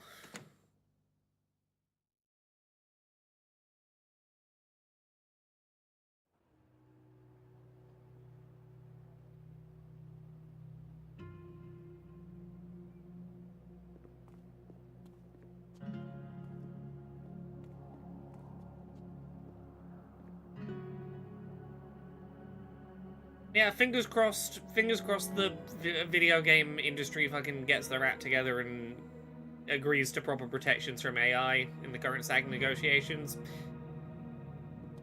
Yasmin's office is in the old administration building.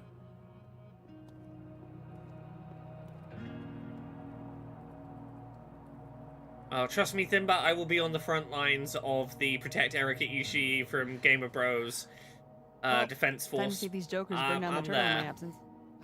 Will I see you later? You know where to find me. Fuck me. Better head to the admin building. Yasmin's expecting me.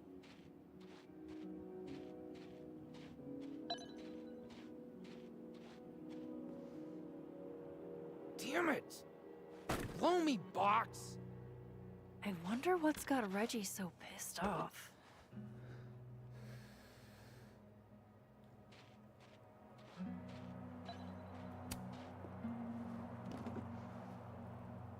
Shit's all yours if you want it.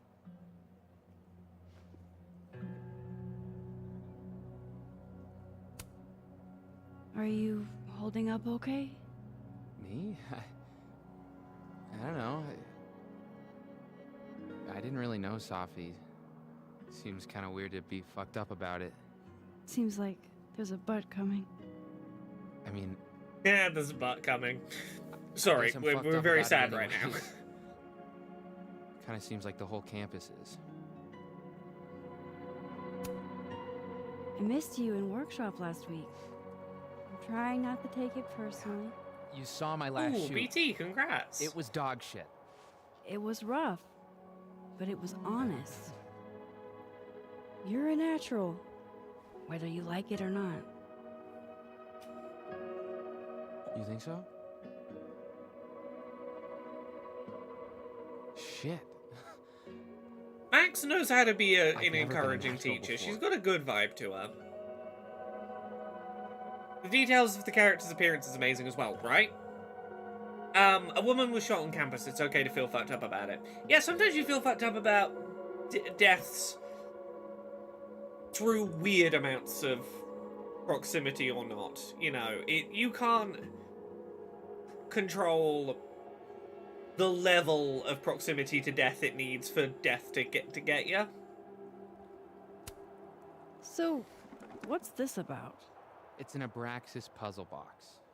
It's got goodies inside, but only for those who can open it. Aren't you a member? Why all the arcane bullshit? Sorry. Society secret. The deaths that get you will Can't tell sneak you up that on it's you. meant to test a key Abraxas virtue. The eye for detail. Whatever the hell that means. You want to give it a shot?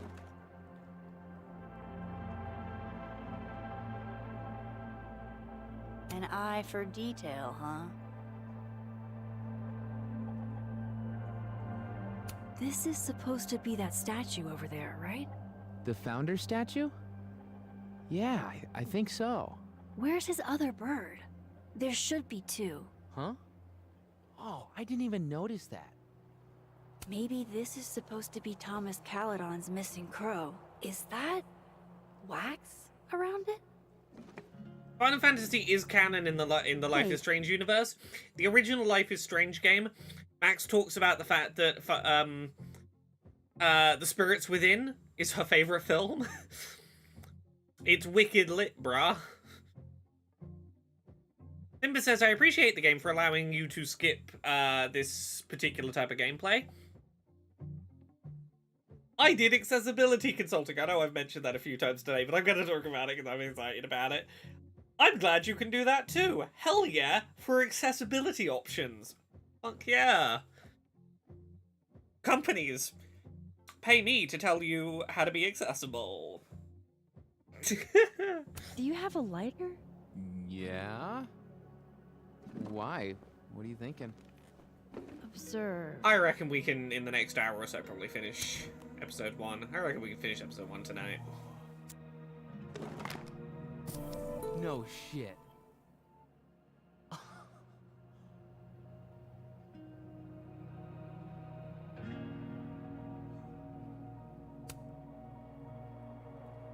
And?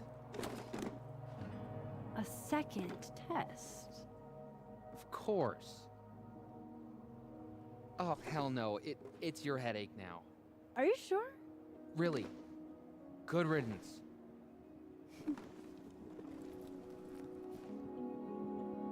All right. Catch you later, Reggie. I still need to meet with Yasmin. Can't put it off forever.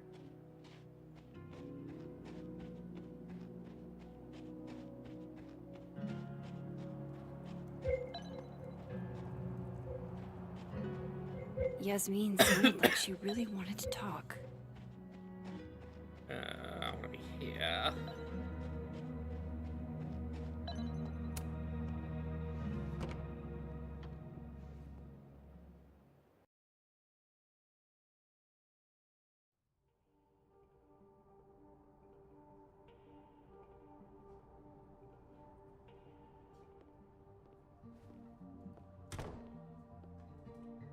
Okay. Yasmin's office is down the hall.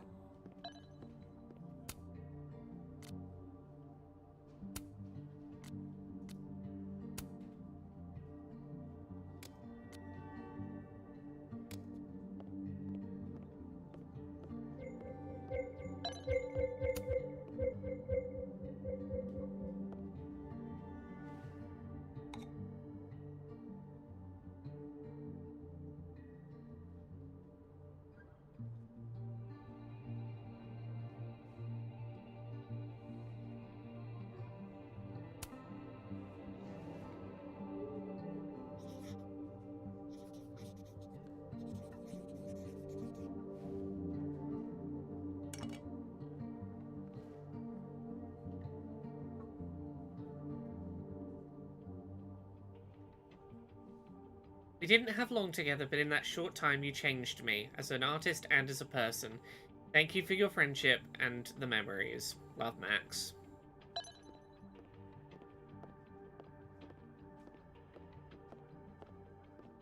I do not trust this shitbag. I'm telling you up front, I do not trust this man. Howdy, Vin. Howdy. Let me guess. She texted you to come see her? I keep telling her to send all comms through me, but sometimes she goes rogue. How dare she use her phone without your permission? How dare a grieving mother seek support without going through the secretary? You think this is an easy gig? Kahuna's got a social calendar like a TikTok influencer. This is such a bad first impression, right? That's borderline adorable. Like, that level of controlling in this moment is like, Listen. I'm really sorry about Safi. Thanks. Me too. She and I had our issues, but she was an amazing person. She literally just got murdered. Why would you bring we're up all that gonna you miss had her. issues with her? Just, like, fucking don't say that shit. Just, like... Issues? What could the two of you have to fight about? Bella Bean, have a good night. I got between Safi and her mom constantly. Could you blame her for hating my ass?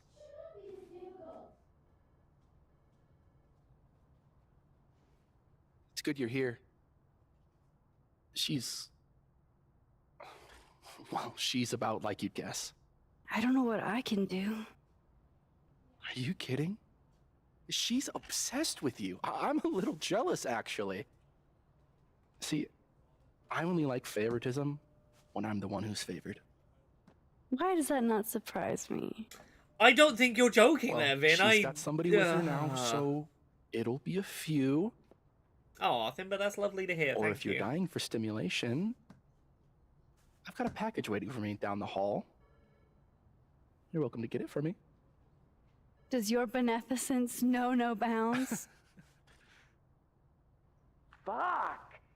You gotta be kidding me. Let's go meet Gwen. Gwen is Sounds great. like someone I else love needs Gwen. my help. Good luck.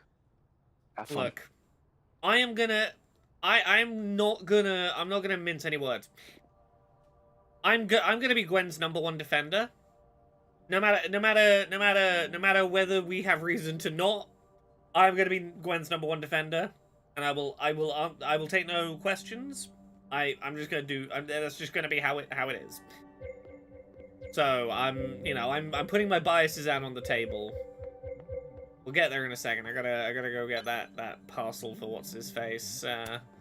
This must have the package Vin was worried about. I could bring it to him. I don't trust Vin. I'd fucking open the thing now and be like, haha. Find out what you're hiding. Okay, yeah, let's go. Let's come meet Gwen. Nah, DM canceled.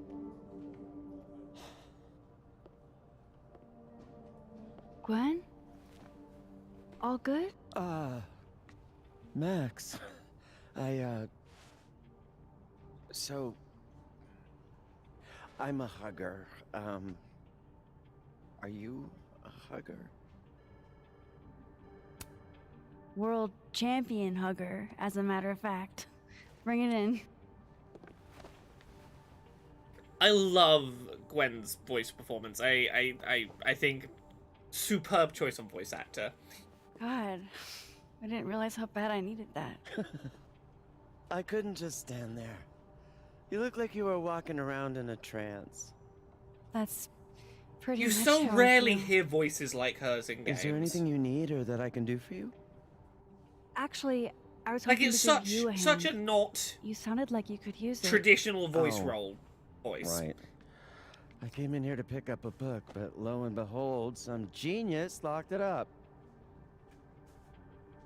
Oh, hey, you're like the, breaking and entering queen, right? Think you can get past this lock?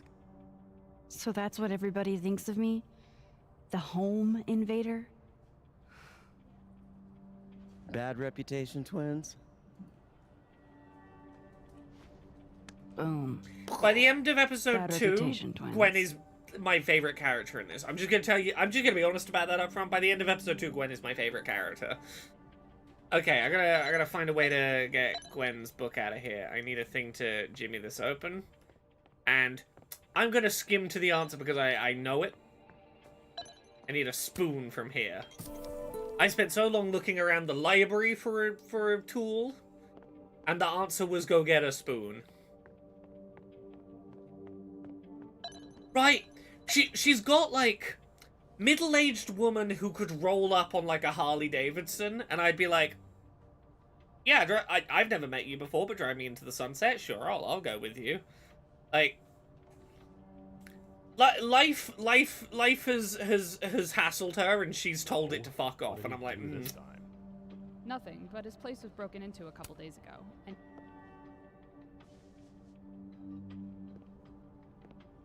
Hold on now. You might feel a slight pinch. Holy shit! You did it! You're a lifesaver. Yeah, I probably should have figured that out myself. But, hey, what can you do? We're all a touch fucked at the moment. we are all a touch fucked. I hope the book was worth all that trouble. What is it? Oh, it's an old mystery novel.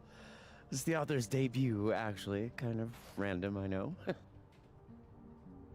Did Safi ever tell you about the manuscript she was working on?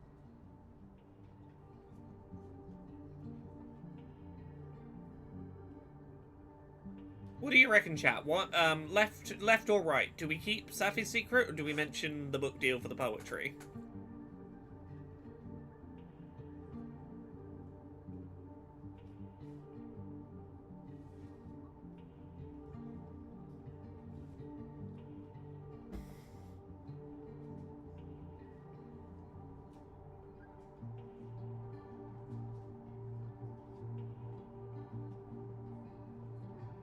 Yeah, okay. Reckon her mum should be the first one to hear it. Yeah, let's keep the secret. I knew she wanted to write a book someday, but I don't think she ever got the chance. Why? Oh, no particular reason. Just hoping we have plenty to remember her by. A legacy, you know. Thanks again for the help. And don't be a stranger, Kay? My door is always open. Thanks. You too. When needs to be a date option to TBH. I wish she was. Look. Max is an adult, like a teacher at a university. This is another adult. Look, if not for the fact that Gwen is married, and in a presumably monogamous relationship, like, if it wasn't for the fact that, like, she's already got a cute wife, they're being all lesbians together, I would be on team let Max bang a MILF. Let Max get that MILF. Maybe Yasmin's free now?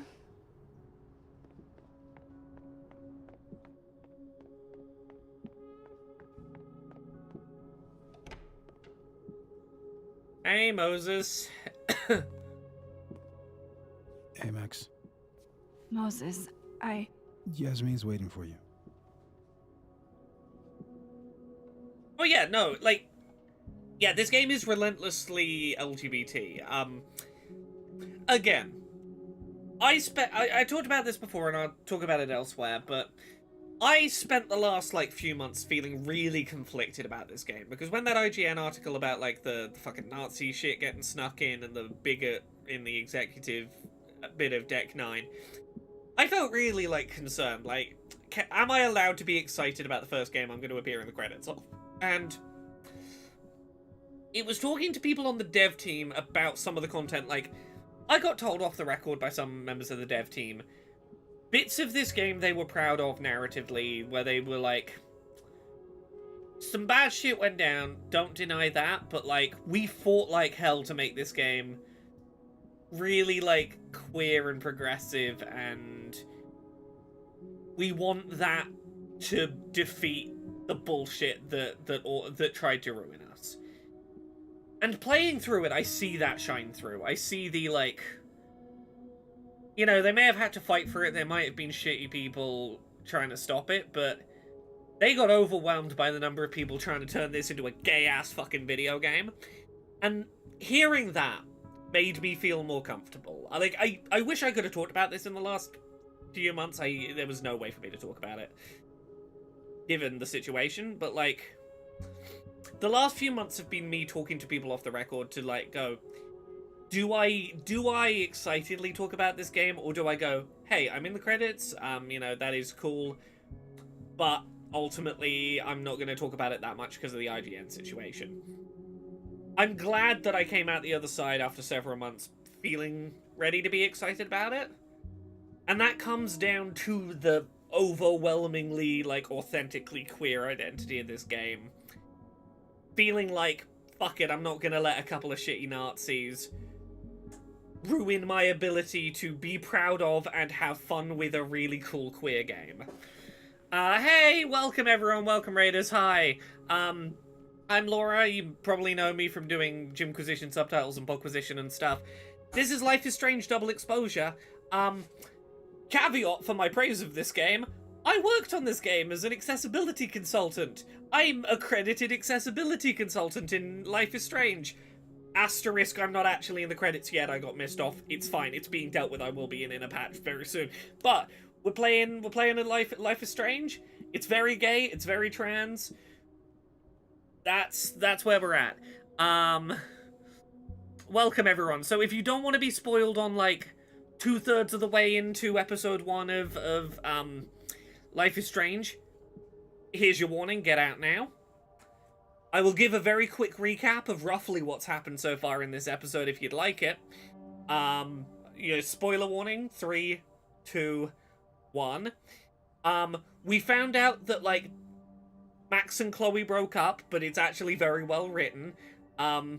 They broke up, basically it boils down to Chloe couldn't trust Max not to keep going back and, like, changing time to make their relationship perfect. Chloe wanted, you know, them to move into the future together. Issues they need to overcome and all. Whereas Max was still, like, really obsessed with fixing every problem that came up, and that the two of them just didn't gel. Max is now a teacher at an arts university. Her best friend, Safi, just got shot. And that's fucking weird. We're gonna go talk to Safi's mum. Also, we met a woman called Gwen, who was a hot MILF with a wife, and we're talking about how gay this game is. Do you have to play the Life is Strange's in order? The first Life is Strange is about this character, Max. Life is Strange Double Exposure, this new one, is a direct sequel. Basically, all the other ones you can play standalone. Before the Storm is a prequel to the first, but you could play it standalone. Life is Strange 2 is a completely different set of characters, completely different set of stories, you don't need to have played the first.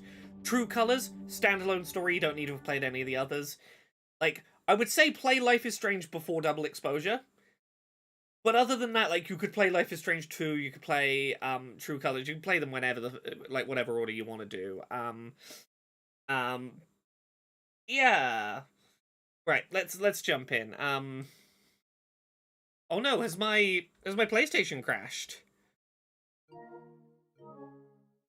Oh no, I left it on this dialogue choice too long because we were catching chat up and it broke.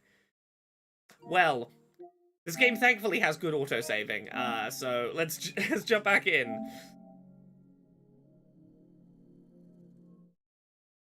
Tee, this is what I get for,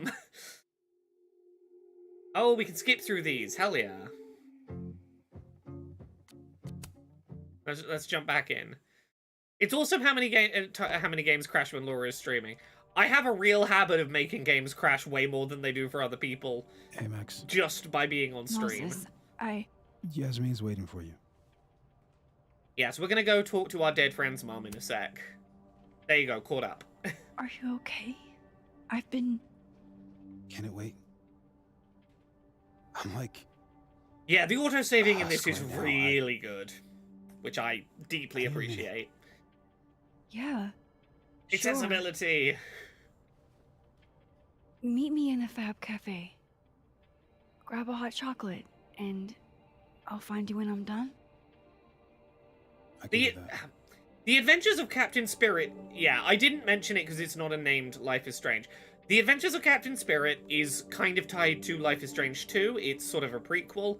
I think it is fantastic. It's emotionally a lot. It's the only Life is Strange that Jane has never played through to completion. I am telling you to do your job. He got a little too You're close a to parent, home, and I Chief get Banks. that. Surely you... Of course. Yes? Please, anything you learn. Yes.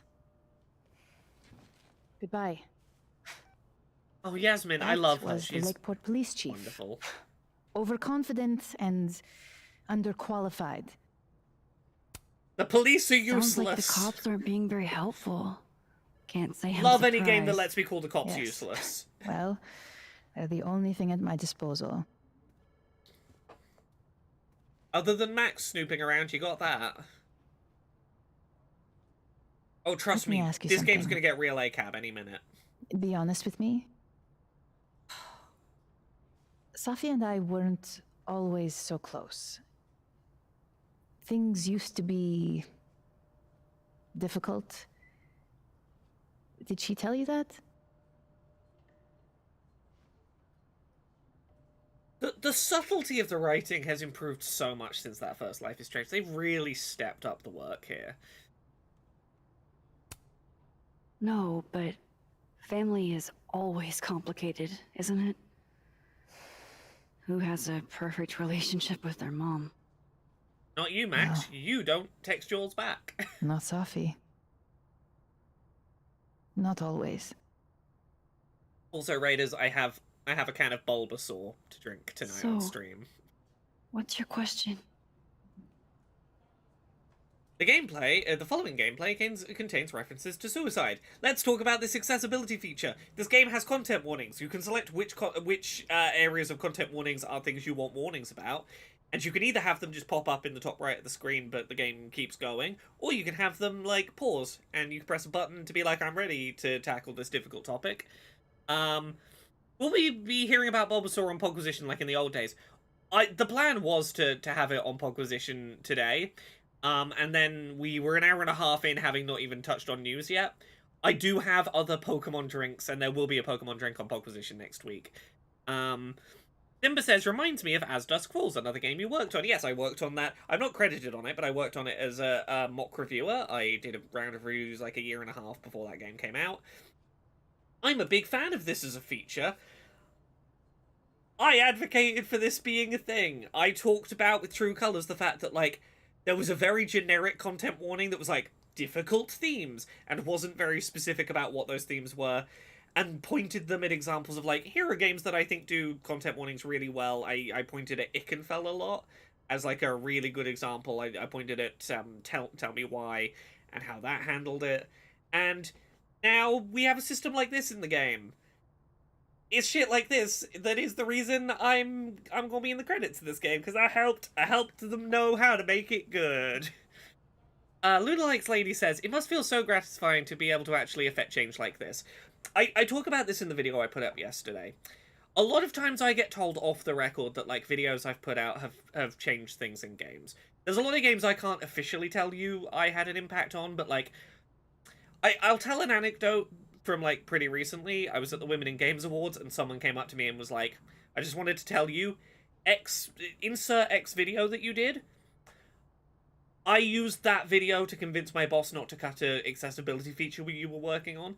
And shit like that is lovely to know that my work has an impact on how games are developed. But it's something so much more tangible when the studio, like, pays you and brings you in, and you look at, like, documents they've been working on that, like, reference your work as, like, things they've been learning from, and then go, please tell us give us advice on this.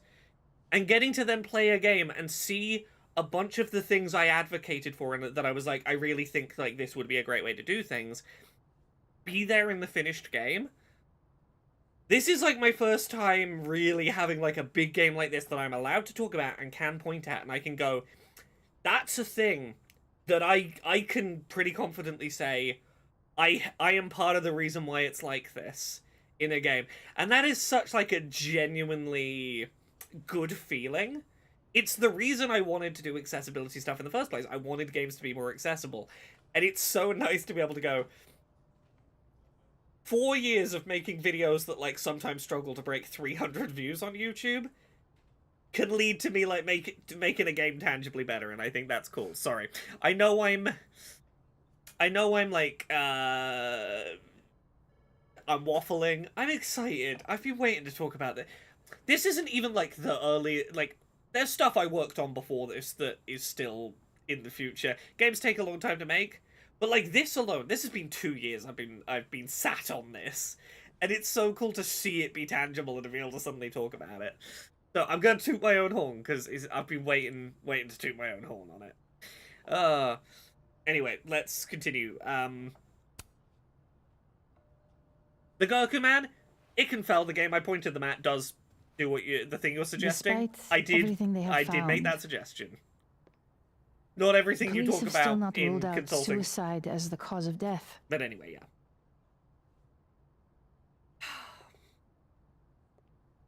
Maxine, you and Safia were friends. She Sorry, told yeah, you this things is she wouldn't massive tell tone me. shift. Is there any reason to think she may have taken her own life?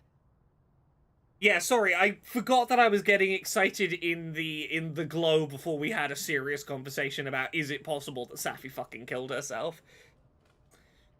Fuck no. Like, this action will have consequences. Yeah, the last conversation we had with Safi was she had a book publishing deal that had just been approved. We were celebrating on the roof together. Like, it was like the night of celebration. She had so much to live for. It is impossible to imagine that quick of a 180. And also, there was someone that looked like her walking around after she'd been shot, so, like... Safi would never have hurt herself, or anybody else. It's not who she is. That's what I believe as well. But sometimes the people closest to us are capable of hiding their own pain. She was fine the last I saw her. She was excited about the future. And that's how I will choose to remember her.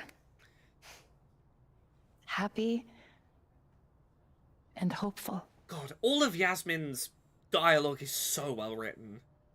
I love the way she's written and performed. I'm sorry. Like, this game does such a nice job. I can say this. This isn't me doing my own horn. I don't want anything to do with the writing.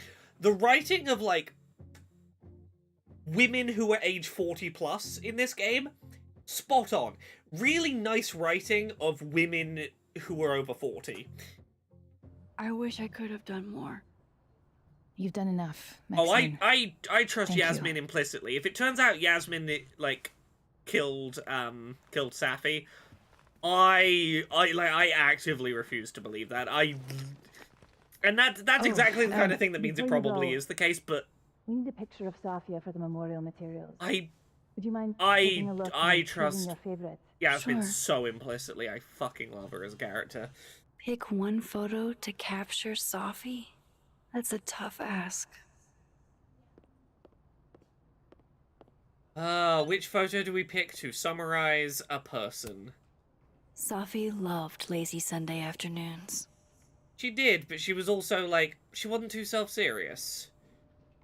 Like, she did things. Safi knew how to be serious when she needed to, but she was just such a dork. She is, and I love the idea of a dorky photo of her, but, like, I don't like the thought of a photo of her drinking and partying being her obituary photo, because there are gonna be people, like, particularly as a woman, there are gonna be people who are gonna be like, did she do something while drunk to get herself killed? Like, is it her fault she died? Like, this is the kind of photo that gets, like, men to start victim blaming a woman's death. Whenever she spoke, you just couldn't help but want to listen. It's not showing her silly side, but she was creative, and she created something that was about to make it out into the world, and I think this is a really lovely side of her to show. Safi cared so much about everything she did. Her passion should live on. Well, I did the best I could. Guess I should go find Moses. Let's go check. Our buddy is doing okay.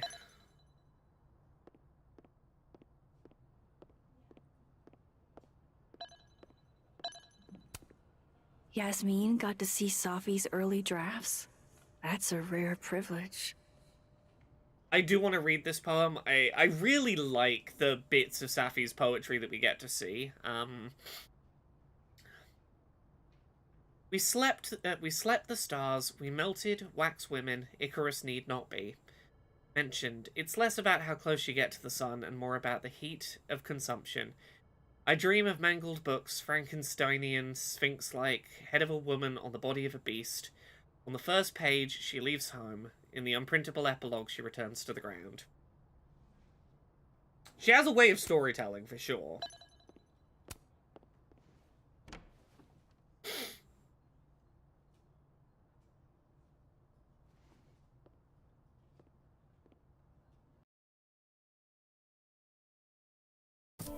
Right, it's very, iambic pentameter. He's waiting for me in the fab. I don't know if it actually is iambic pentameter, but it's got, like, it's got the vibes of a poet who would use iambic pentameter. Here you go. Saved you the trip. Fun fact, if you want to know if a poem is written in iambic pentameter, see if you can read it to the pacing of the Pokemon theme tune.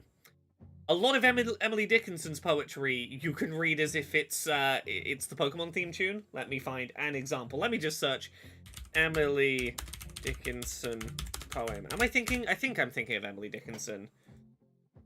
Was comfort in her dying room to hear the living clock. A short relief to have the wind walk boldly up and knock. Diversion from the dying theme to hear the children play. But wrong the more that those could live, and this of ours must die. Iambic pentameter. It's Emily Dickinson's poems are the Pokemon theme tune, and that is a poetry fact that's hard to unknow. What's this? Don't tell me we're becoming friends. No, I just want you to owe me a favor. All right, settle down. You just caught me in a generous mood. All right. What do you want? What do I want? Nothing. Sure. Nothing's free. At least, not if you're smart. So, what do you want? Nothing Oh, now, Lunar Lakes ladies, but I'm glad that as an Emily owe me. Dickinson fan, I taught you something new. One favor. Delivered on demand. Yeah, I hate this man. I hate You this drive man. a hard bargain, Caulfield. But I like it. Vin. You're full of surprises. Vin is right now like the man I would not let myself get drunk alone in a room with him without witnesses. Like, that's how I feel about Vin. But he owes us a favor now, and I think that's worth having in our back pocket.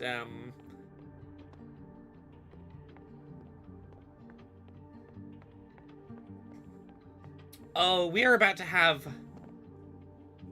We're gonna have the first moment in this game where I'm gonna have to defend a choice I'm gonna make. Not as, like, the logical choice, but as the choice my heart's gonna make.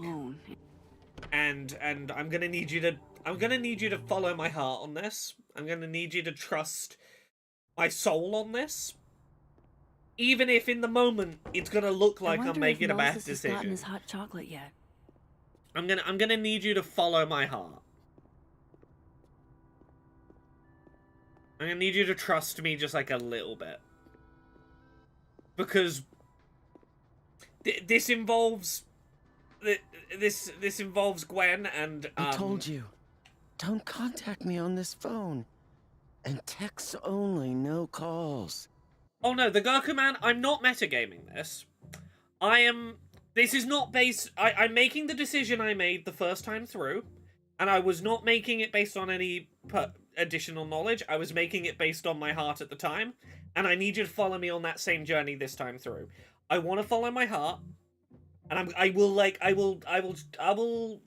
try and convince you, but like, I'm gonna try and sell you on. I think the game's fucking with us. I think we gotta follow our heart here. This is one of those. Sometimes you gotta follow your heart in these games, and this is one of those moments. Cause Gwen sounds suspicious as fuck on the phone right now. I'm gonna acknowledge that up front. This sounds interesting. Well, I'm sure the police know that already, even if...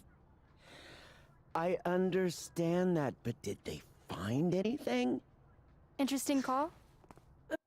Hey, welcome Raiders! I'm gonna pause to avoid spoilers, but hi everyone, I'm Laura.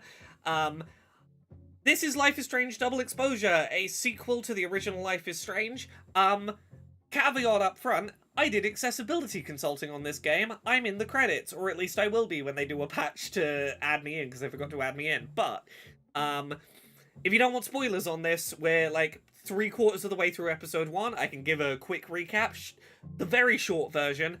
I'll give you like 3 seconds to avoid spoilers. 3, 2, 1.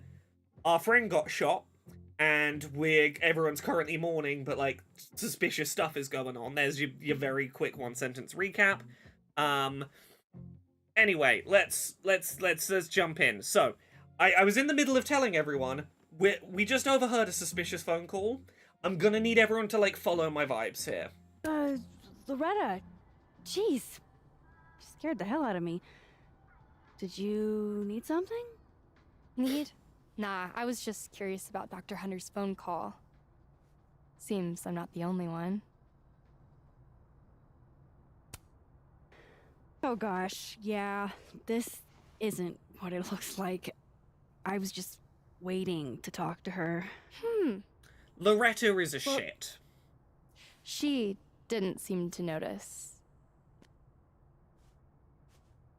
Well, since you're not busy, maybe you could help me out, you know? One snoop to another. I'm not, Just hold on. Let me relocate. What can I do for you? You could give me a quick soundbite for my podcast.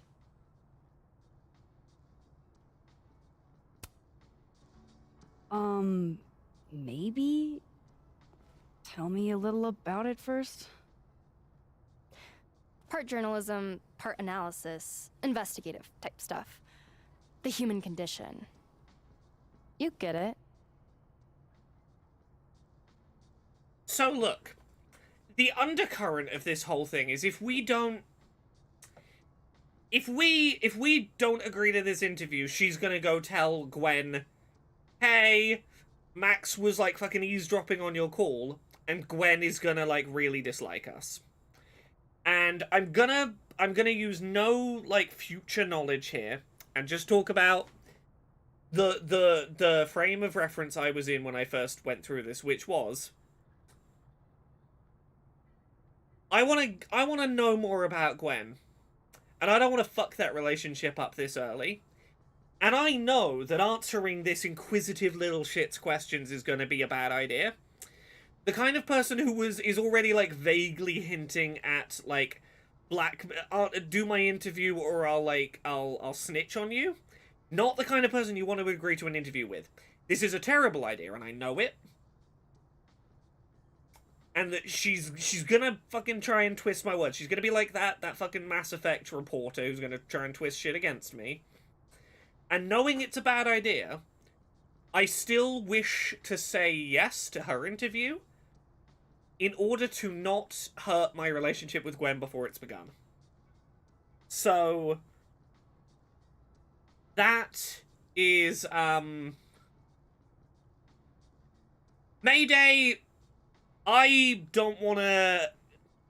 Mayday, all I will say is have faith. I have faith, and I'm not going to say any more on that. But yeah, I get it, Mayday, in the YouTube chat. I have faith. I can say no more. I have faith. But yeah, I'm going to say glad to help, despite knowing it's a terrible idea.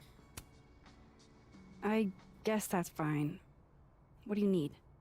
Just for background. There's two chats. Occasionally, there's YouTube chat is not particularly busy, so when relevant, I will like say, hey, person from this chat says, person from that chat says. You'll occasionally hear me responding to messages that you haven't seen in your chat, but I will give enough context that you'll hopefully still understand what I'm responding to. That is my best attempt at doing multi-stream. Close friends with Safi, Llewellyn, Fayed.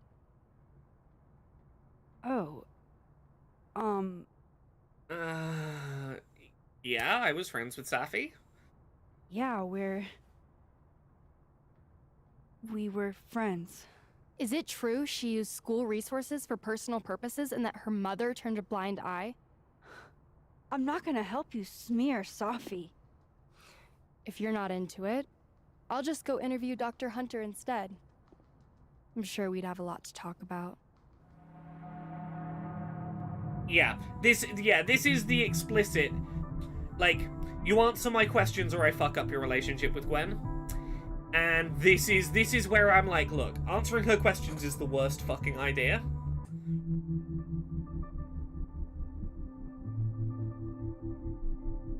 I need Gwen on side. Gwen is really interesting. I really like Gwen as a character. I'm not willing to get her pissed off at me this early. I need to explore that, and as a result, I'm gonna make the dumb decision here. And I know it's a bad decision.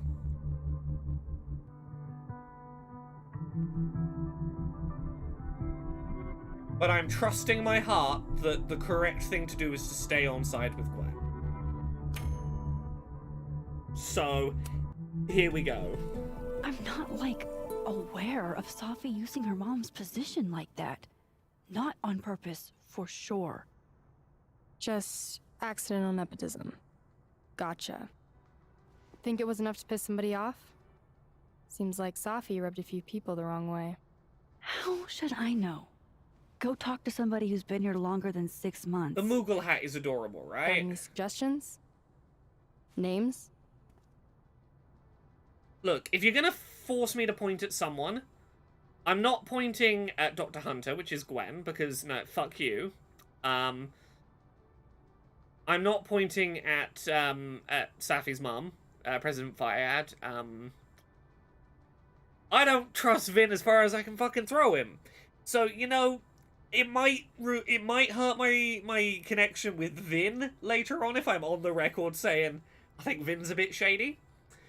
But if I'm gonna throw someone under the bus and sour my relationship with someone, it's gonna be Vin. He skeezes me out. I've got a hunch Vin Lang knows a lot more than he's letting on. Interesting. Good lead. Okay, Loretta is an interesting character long That'll do for term, now, but I like think. this first impression, I Thanks, Miss fucking hate Caulfield. her guts. Screw you too. Like, the more you dig into her, she does get interesting, but like, fucking, she makes the most villainous first impression. Yep. So Vin might be a bit pissed off at me, but it might save my relationship with Gwen. And I think on balance, I more want to be on good terms with Gwen than I do Vin. Vin's a shit. Poor Moses. He seems so out of it. I don't even think he got his hot chocolate. Hey, can I get a hot chocolate? Moses seemed really Oh, torn up earlier. Yeah, the Goku man says, the issue with Loretta is I know people who are on a mission to do something that they think is a good thing who will do some bad stuff. Insert Max in the first game, I would argue. Fucking doing some dubious shit because she's like, no, I'm gonna crack the case, I'm gonna save the day, I'm gonna solve this murder. I can see a world in which Loretta is Max without superpowers, and I'm like, I see it. I see it. Yeah, actually. I made one when I saw him come in, but he never came to get it. Here you go. It's on the house. Thank you. Really.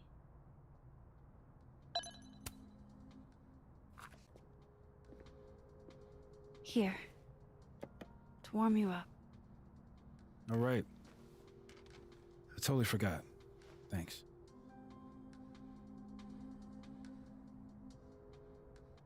Moses is sweet. I don't even know where to start.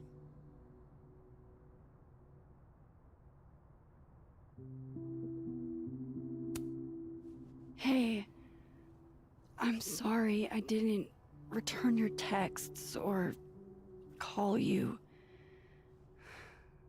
I should have. I get why you didn't. Really. And I'm sorry too.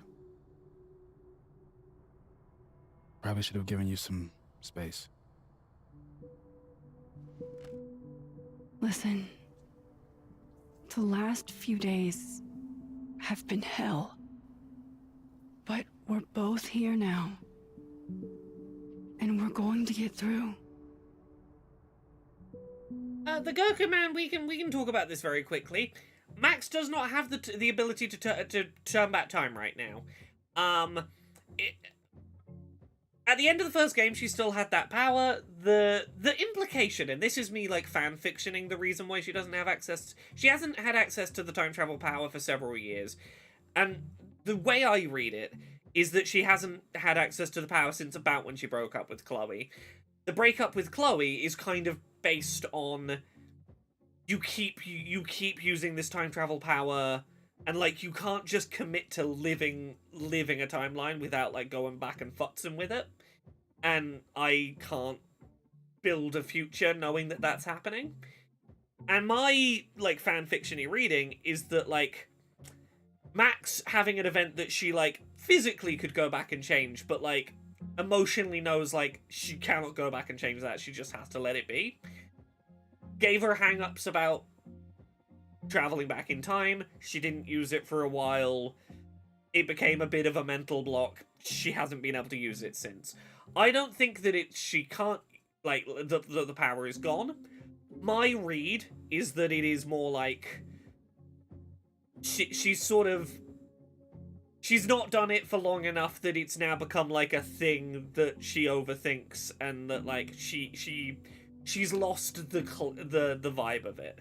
I think I wouldn't be the most surprised in the world if by the end of this series of episodes she does end up using it again. And we talked at the start of this episode, I have my theories about that, but and again, to be clear, despite having worked on accessibility stuff for this game, I was not told anything about the plot. I've had some conversations on the record about the plot with some people at the studio, but like, I was not told anything, meaning I can speculate about the plot from a position of like genuinely not knowing where it's going. I keep replaying it in my head. Could we have done something? Gotten there sooner, or called her when she didn't come back? Why didn't one of us go with her, Max? Why did we let her walk off alone like that? Moses, you're going through the thought process that Max has had to live with for years as a person with time powers. Don't torture yourself. She has, yes, Max has a different power in this. Can't change She doesn't know it yet. We're going to encounter it soon. What if I can't do this, Max? You can't. Neither of us can. Not alone. But the next time you need me, I'll be there. I swear it.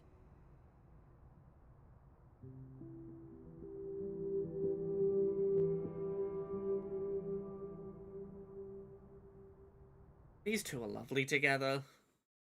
They're so sweet.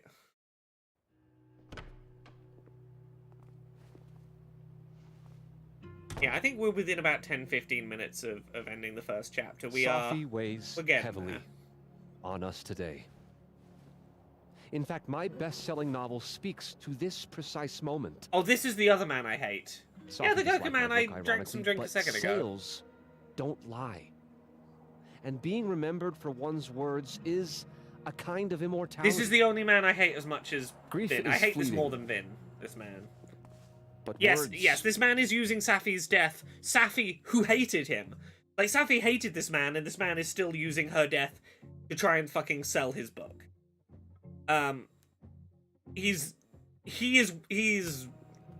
Words are deathless. He's the fucking worst. They endure. I want to honor Safi Llewellyn and pay tribute to her unique voice. Hence why we're holding class on the quad today. Lucas? Calmanero, head of the lit department. God, what a pretentious creep. Safi hated his guts.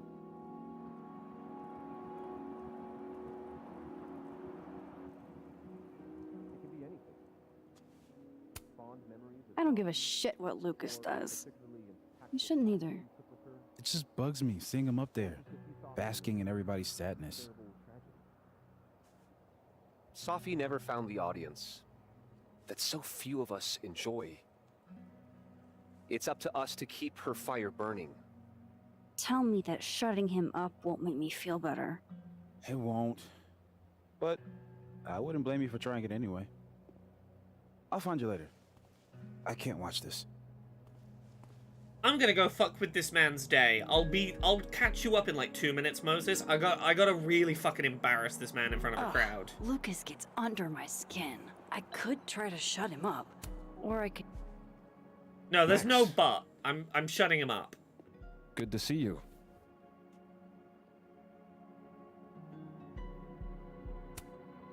Who knew you were so self-centered? Dick move.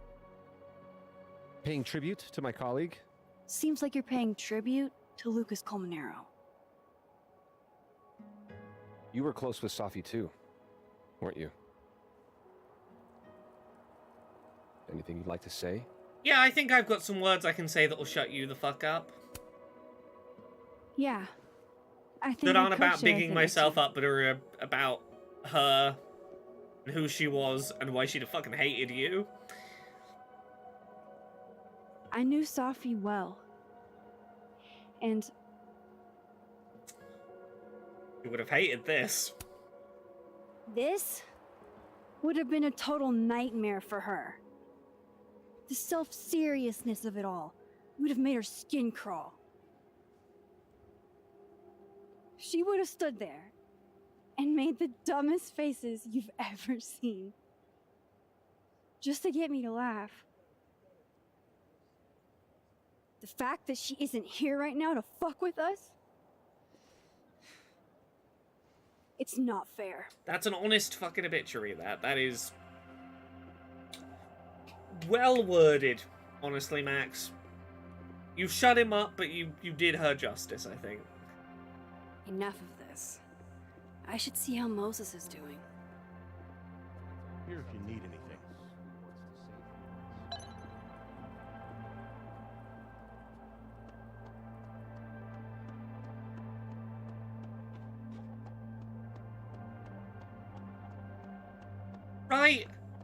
Right, I think, like, it was a respectful way of being like, look, I'm not making this about myself, I am making it a tribute to Safi, and making this guy fuck off and embarrassing him, but that it is ultimately, it's not about that, it's about, you don't understand what she would have wanted in death. I'm gonna point out how badly you are missing the mark on what she would have wanted here.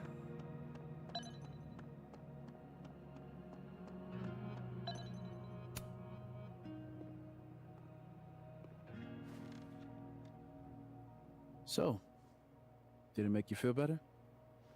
Shutting him up?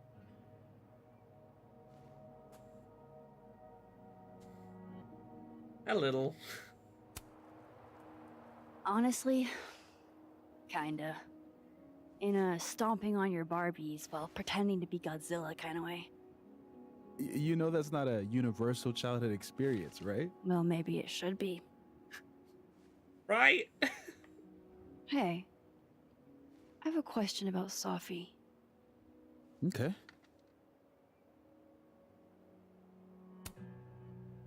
How did you guys meet anyway? I never asked. It's not much of a story. I came to Caledon late, mid-year. Safi was assigned to give me the big, shiny grad student tour. I think she saw it as a chore.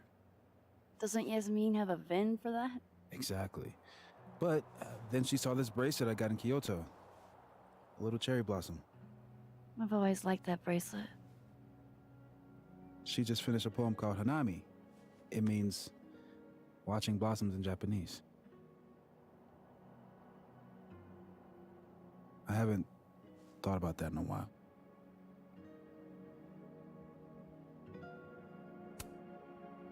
What's the deal with this bench? You two used to sit here all the time. Oh, yeah. Guess we did, huh? This was our lunch bench when we were both teaching summer school. I just say, I want to pause this for a minute. I really love how this game deals with representations of grief in these quiet moments. In terms of, like... You see it in Yasmin, Safi's mother, going, I'm certain she wouldn't have committed suicide, but, like, questioning what she knew of her loved one because, well, is it possible maybe someone knew her better than I did? You see it in Moses reminiscing about things that are super important, so important he, like, they've become routine that he doesn't even think about them until they're brought up, and it's like, oh yeah, that is, I do wear a thing that's really significant every day to a story between us, and I did, without thinking, come and sit on a bench that there's a bit of a story to. It does a really good job of, like, touching on the ways that you revisit the little things that you didn't realize you were holding so close about a person. Like, there's lots of really different ways that people in this deal with grief about loss. And I think a lot of it's, like, really nicely handled with nuance. Oh, frozen grief, for sure, is a response For you see in someone this. so chatty, she really got the appeal of comfortable silence, you know? Hey, Max. Yeah. I'm gonna use present tense. I love this as well. For just a little longer. I'm not ready for Safi to be a was yet. This is one of the nicest touches in the writing in this episode, I think, is, hey, I know it's weird, but I need to talk about her as if she's still here a little bit. I need to stick with the present tense just for a little bit. I'm with you, Moses. Go ahead and stay present tense as long as you want. Just a little longer.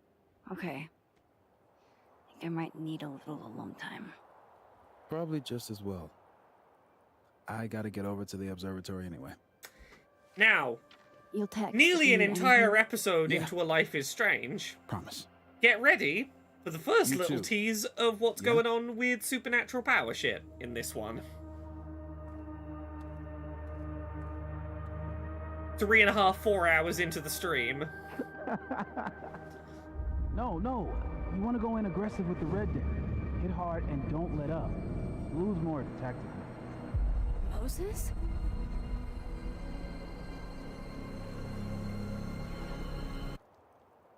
Oh, we're about to get a flash of bright light.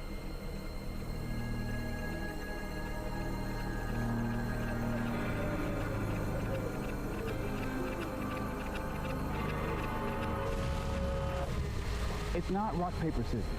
Any color jack can beat any other with the right cards. Yeah. Anytime. Later.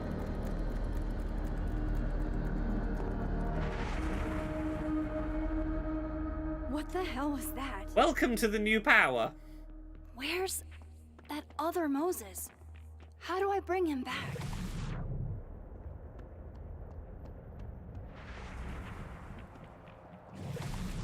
I come in peace. Declare your allegiance. Come on, Diamond. Seriously? Conscientious objector. That's what they all say. I'm unarmed, okay? Just want to get a hot cocoa. That's it. Snowballs down. Let the observer pass. Yeah, we briefly met Diamond. She was in the background of the scene. We'll meet her more properly in episode 2 on Friday. She was in the background of the class that was being, the self-centered man was lecturing by the statue.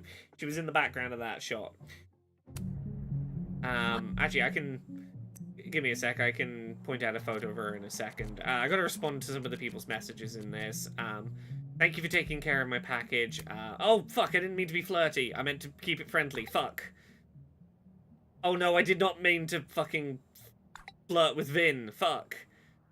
Double entendres can't be his whole I've played chapters 1 and 2 personality, because I wanted to know how the game was turning out before I streamed it. I wanted to know whether I could feel genuinely enthusiastic about it before I streamed it.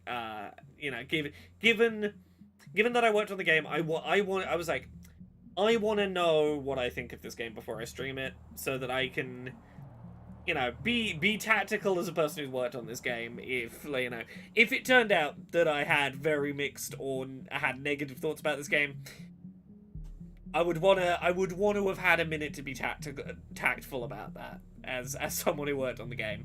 Is I think the best way I could put it.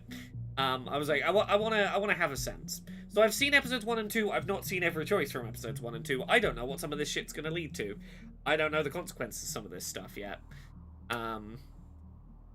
Thanks for answering my questions. It's a one-off. I'm not doing it again, Loretta. Take what I can get. No way, Aunt. What is going on? Anyway, let's What keep... am I seeing? Oh yeah, that's what I was trying to do. Is I was trying to show you who Diamond was. We're not on texting, but let me find a message from Diamond in them. Oh yeah. Here's a very small photo of Diamond. You might have seen her in the background of some shots. She's going to be more of a significant character in episode 2, but yeah, I've played episodes 1 and 2. The rest of them won't come out until the end of the month, and I will probably play those like unseen. My first playthroughs might be the ones on stream. We'll see. Better keep following Moses until I figure Anyway, it let's out. keep following Ghost Moses. With whatever the heck this new power is. Slash variation of our previous power, maybe? Who can tell? Maybe Shadow Moses. Fuck, it's Shadow Moses!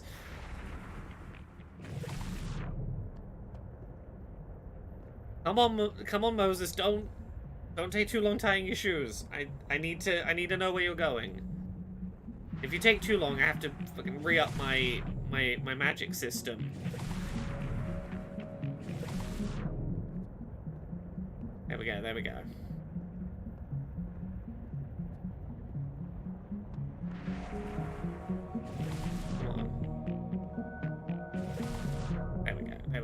We got him back on the ping. The radar.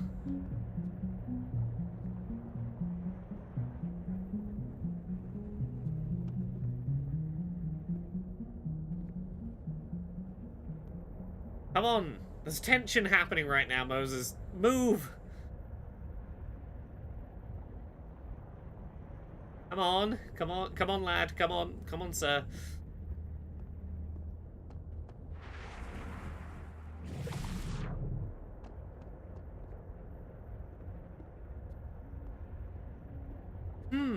Who's that slightly familiar looking ghost over to the right? This ghost looks a little familiar. I'm not the one taking it. It's time for our Coco. Safi? You're hopeless. These poor kids pay tuition. Hey, I have a 5-star rating on T-Trade. I can't believe Max would stand me up. You were supposed to have lunch at the Turtle. This is happening. This is real. Probably afraid you'll charge the whole thing to a card. Oh my god, dude. Go. Not quite the Goku man. It's not quite Time Echoes, or at least that's not my understanding of what this is. Too cold for this. That really was Safi. I think I have to get to her.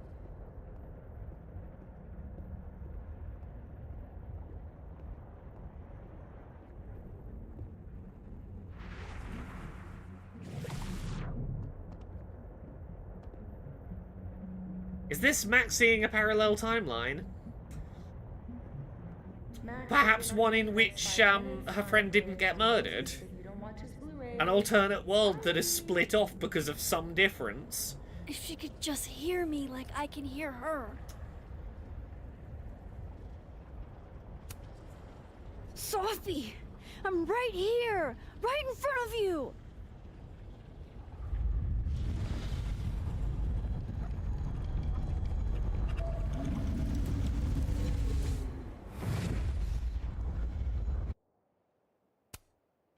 Fuck it. I got pizza rolls in my office.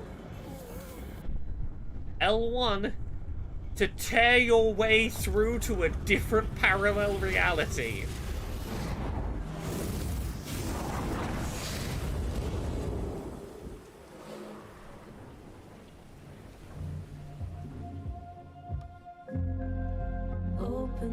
To one in which Safi is still alive, where she didn't get murdered.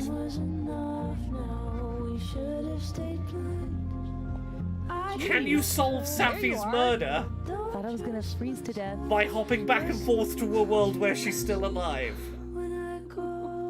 My understanding is that the music has been cleared. You shouldn't need a streamer safe mode. The music shouldn't get you flagged on Twitch or YouTube. I might be wrong on that, but that is my understanding. So, there we go. Episode 1 ends on... Ah, shit. Safi is still alive in another timeline. There is a timeline where something was different, and she didn't get murdered. And maybe we can use the fact that she's still alive, and that maybe the person who killed her might still want her dead. Maybe they... You know, maybe something happened to get in the way of them doing the killing. Maybe they failed. Maybe they, like, just had a plan to do it a different day. They might still be trying to kill Safi. Maybe that will allow us to find evidence to solve her murder in the other one. So, for 60% of people, Chloe lived. Chloe is grateful to be alive, but the past still haunts you both. 70% of people made it a date with Amanda.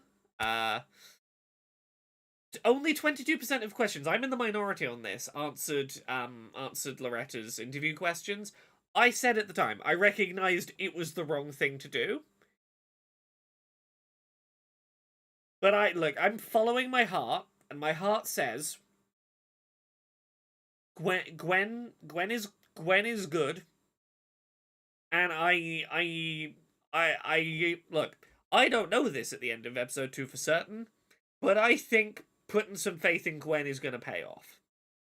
And we'll see. Also, honestly, I think there's going to be some interesting payoffs for this choice we made here, honestly. Let's see, what are interesting ones? We didn't steal the plushie in the bowling alley, my apologies. 77% of people, Max and Chloe, were high school sweethearts, of course they were. 42% of people used Safi's pickup line and succeeded. It's the only one that would have succeeded, apparently. Most people picked the nerdy and dirty mug. 24% chose the toilet mug. That's my favorite choice, honestly.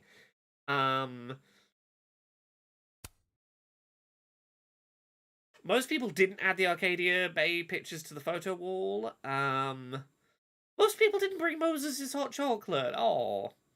92% of people told Yasmin that there's no way Safi took her own life. 46% of people chose the passionate photo of Safi. Yep. 47% of people spoke at the memorial. Yeah. So, that's episode 1. There's going to be episode 2 that we'll play on Friday. And then we're going to have to wait a week and a half, nearly 2 weeks, to play the rest of it. My plan is when the other chapters release, at the very least there will be a Wednesday stream where I can definitely play this.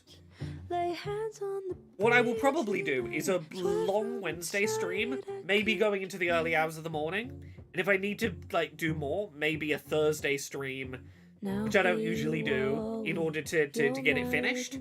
Because the Friday of that week, Dragon Age is coming out and I will be starting Dragon Age. So, Friday of this week, episode 2 of Life is Strange. The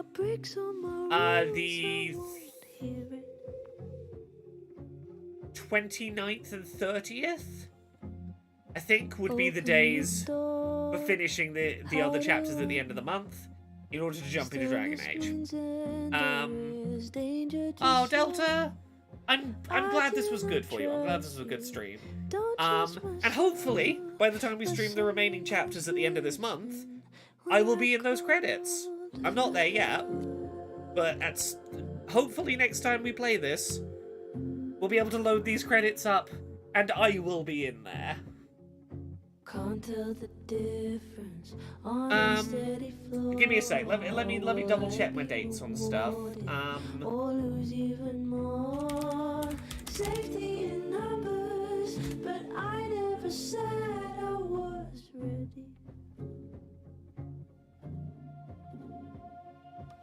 Okay, so Dragon Age is the... Oh, it's Thursday that the Dragon Age goes live. Okay. You know what? I'm committing to it. Wednesday the 30th, I'm going to stream all the remaining chapters of this in one day. It's going to be a fucking late one. I'll probably start a lot earlier. I'll let people know in advance when I'm doing it. I'll probably start much earlier in the day on the 30th. And I will probably do like 3 chapters back to back. We will make a really big stream of it, and we'll do all of Life is Strange in like one really big stream. Did the credits say who's voicing Gwen? They probably did. I can probably tell you who's voicing Gwen. I know who's voicing Gwen. Give me 1 second. Let me find out if IMDb's got it. Also, if you look up the IMDb for this game, I am on there. I am credited on IMDb for this game. I can tell you that. 1 sec. So, double exposure. IMDb doesn't say. Okay, let me go back. I'm pretty certain that Gwen is credited in here, and in which case I'm happy to talk about that. Yeah, it does say me. I may have nudged my way onto the IMDb. Let me have a look. Let's find the voice credits. Because, like, I think end of episode 1, if you're asking this question about who voices Gwen, we can maybe talk a little bit about something that maybe comes from that question. We'll get there in a minute.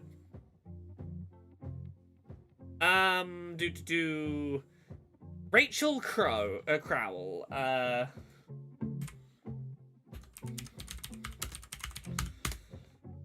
Yes, Rachel Crowell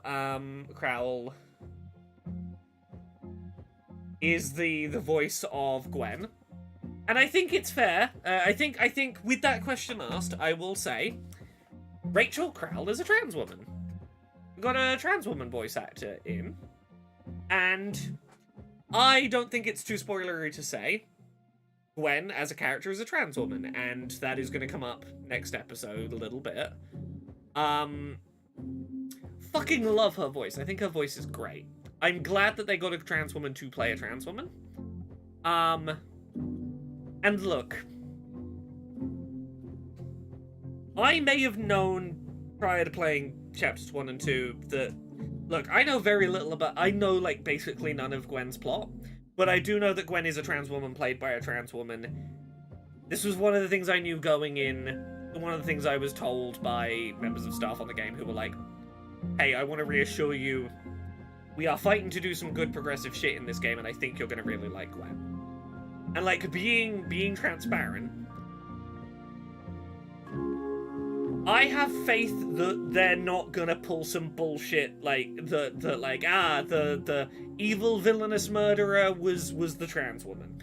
I have confidence in this team that is not what they're doing. I don't know what Gwen's plot is, and I've not been explicitly told that. But the general conversations I've had lead me to have faith that they're not pulling some bullshit with Gwen.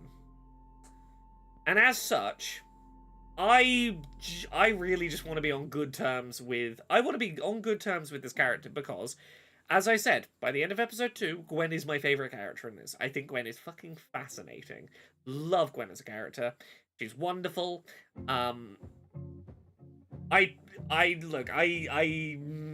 Knowing that she was trans and that I trusted this team not to fuck that up, maybe that's a little metagamey, but I needed to follow my heart, and my heart said, I love this trans woman's voice, and I wanna follow it to the end of time.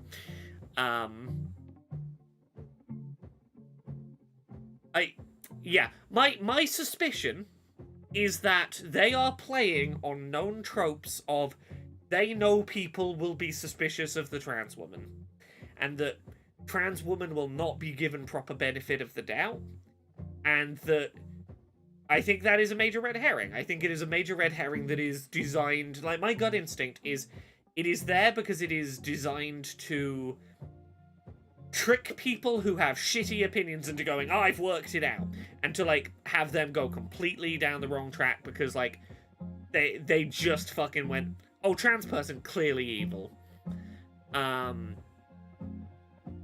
The Goku Man says, not that we can't have trans women villains, but I'd just rather that trans women write that story, and this ain't the case here.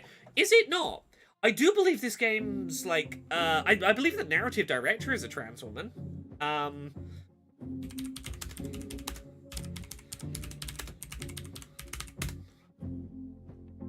Not the narrative director. Who is it on the dev team? There is someone high up on the narrative team that is a trans woman on this game. There is someone like one of the big creative people on the narrative is a trans woman, which is pretty cool. Yeah, there are definitely trans people in the writers' room and trans people brought in to do trans roles on this, which is cool.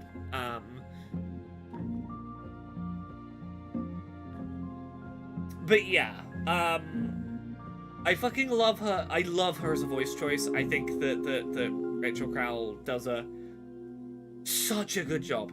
Such an interesting voice choice that is so not like the way that games usually voice women 40+. Again, I say the same for Yasmin. I think the voice choices for actual, like, adult women, top notch. Right, I will be back on Friday. We're gonna do more of this on Friday. We're gonna do episode 2. And then I don't know what we're gonna do for the next week or so in between. We might do like a week of one-off streams might do a little bit of Metaphor Refantasia, maybe a little bit of Sparking Zero. We'll work it out. We'll work out what next week is. And then the following week, I do a stupidly long stream finishing this game, and then Dragon Age. Have a good rest of your day, everyone. I'm gonna go get some rest, because, fun fact, I'm getting a Life is Strange tattoo tomorrow to celebrate my first, it's not even in there yet, but my first, like, major game credit. I'm getting a Life is Strange themed tattoo just to be like, fuck yeah, I got my first credit in a video game, and I'm gonna celebrate that.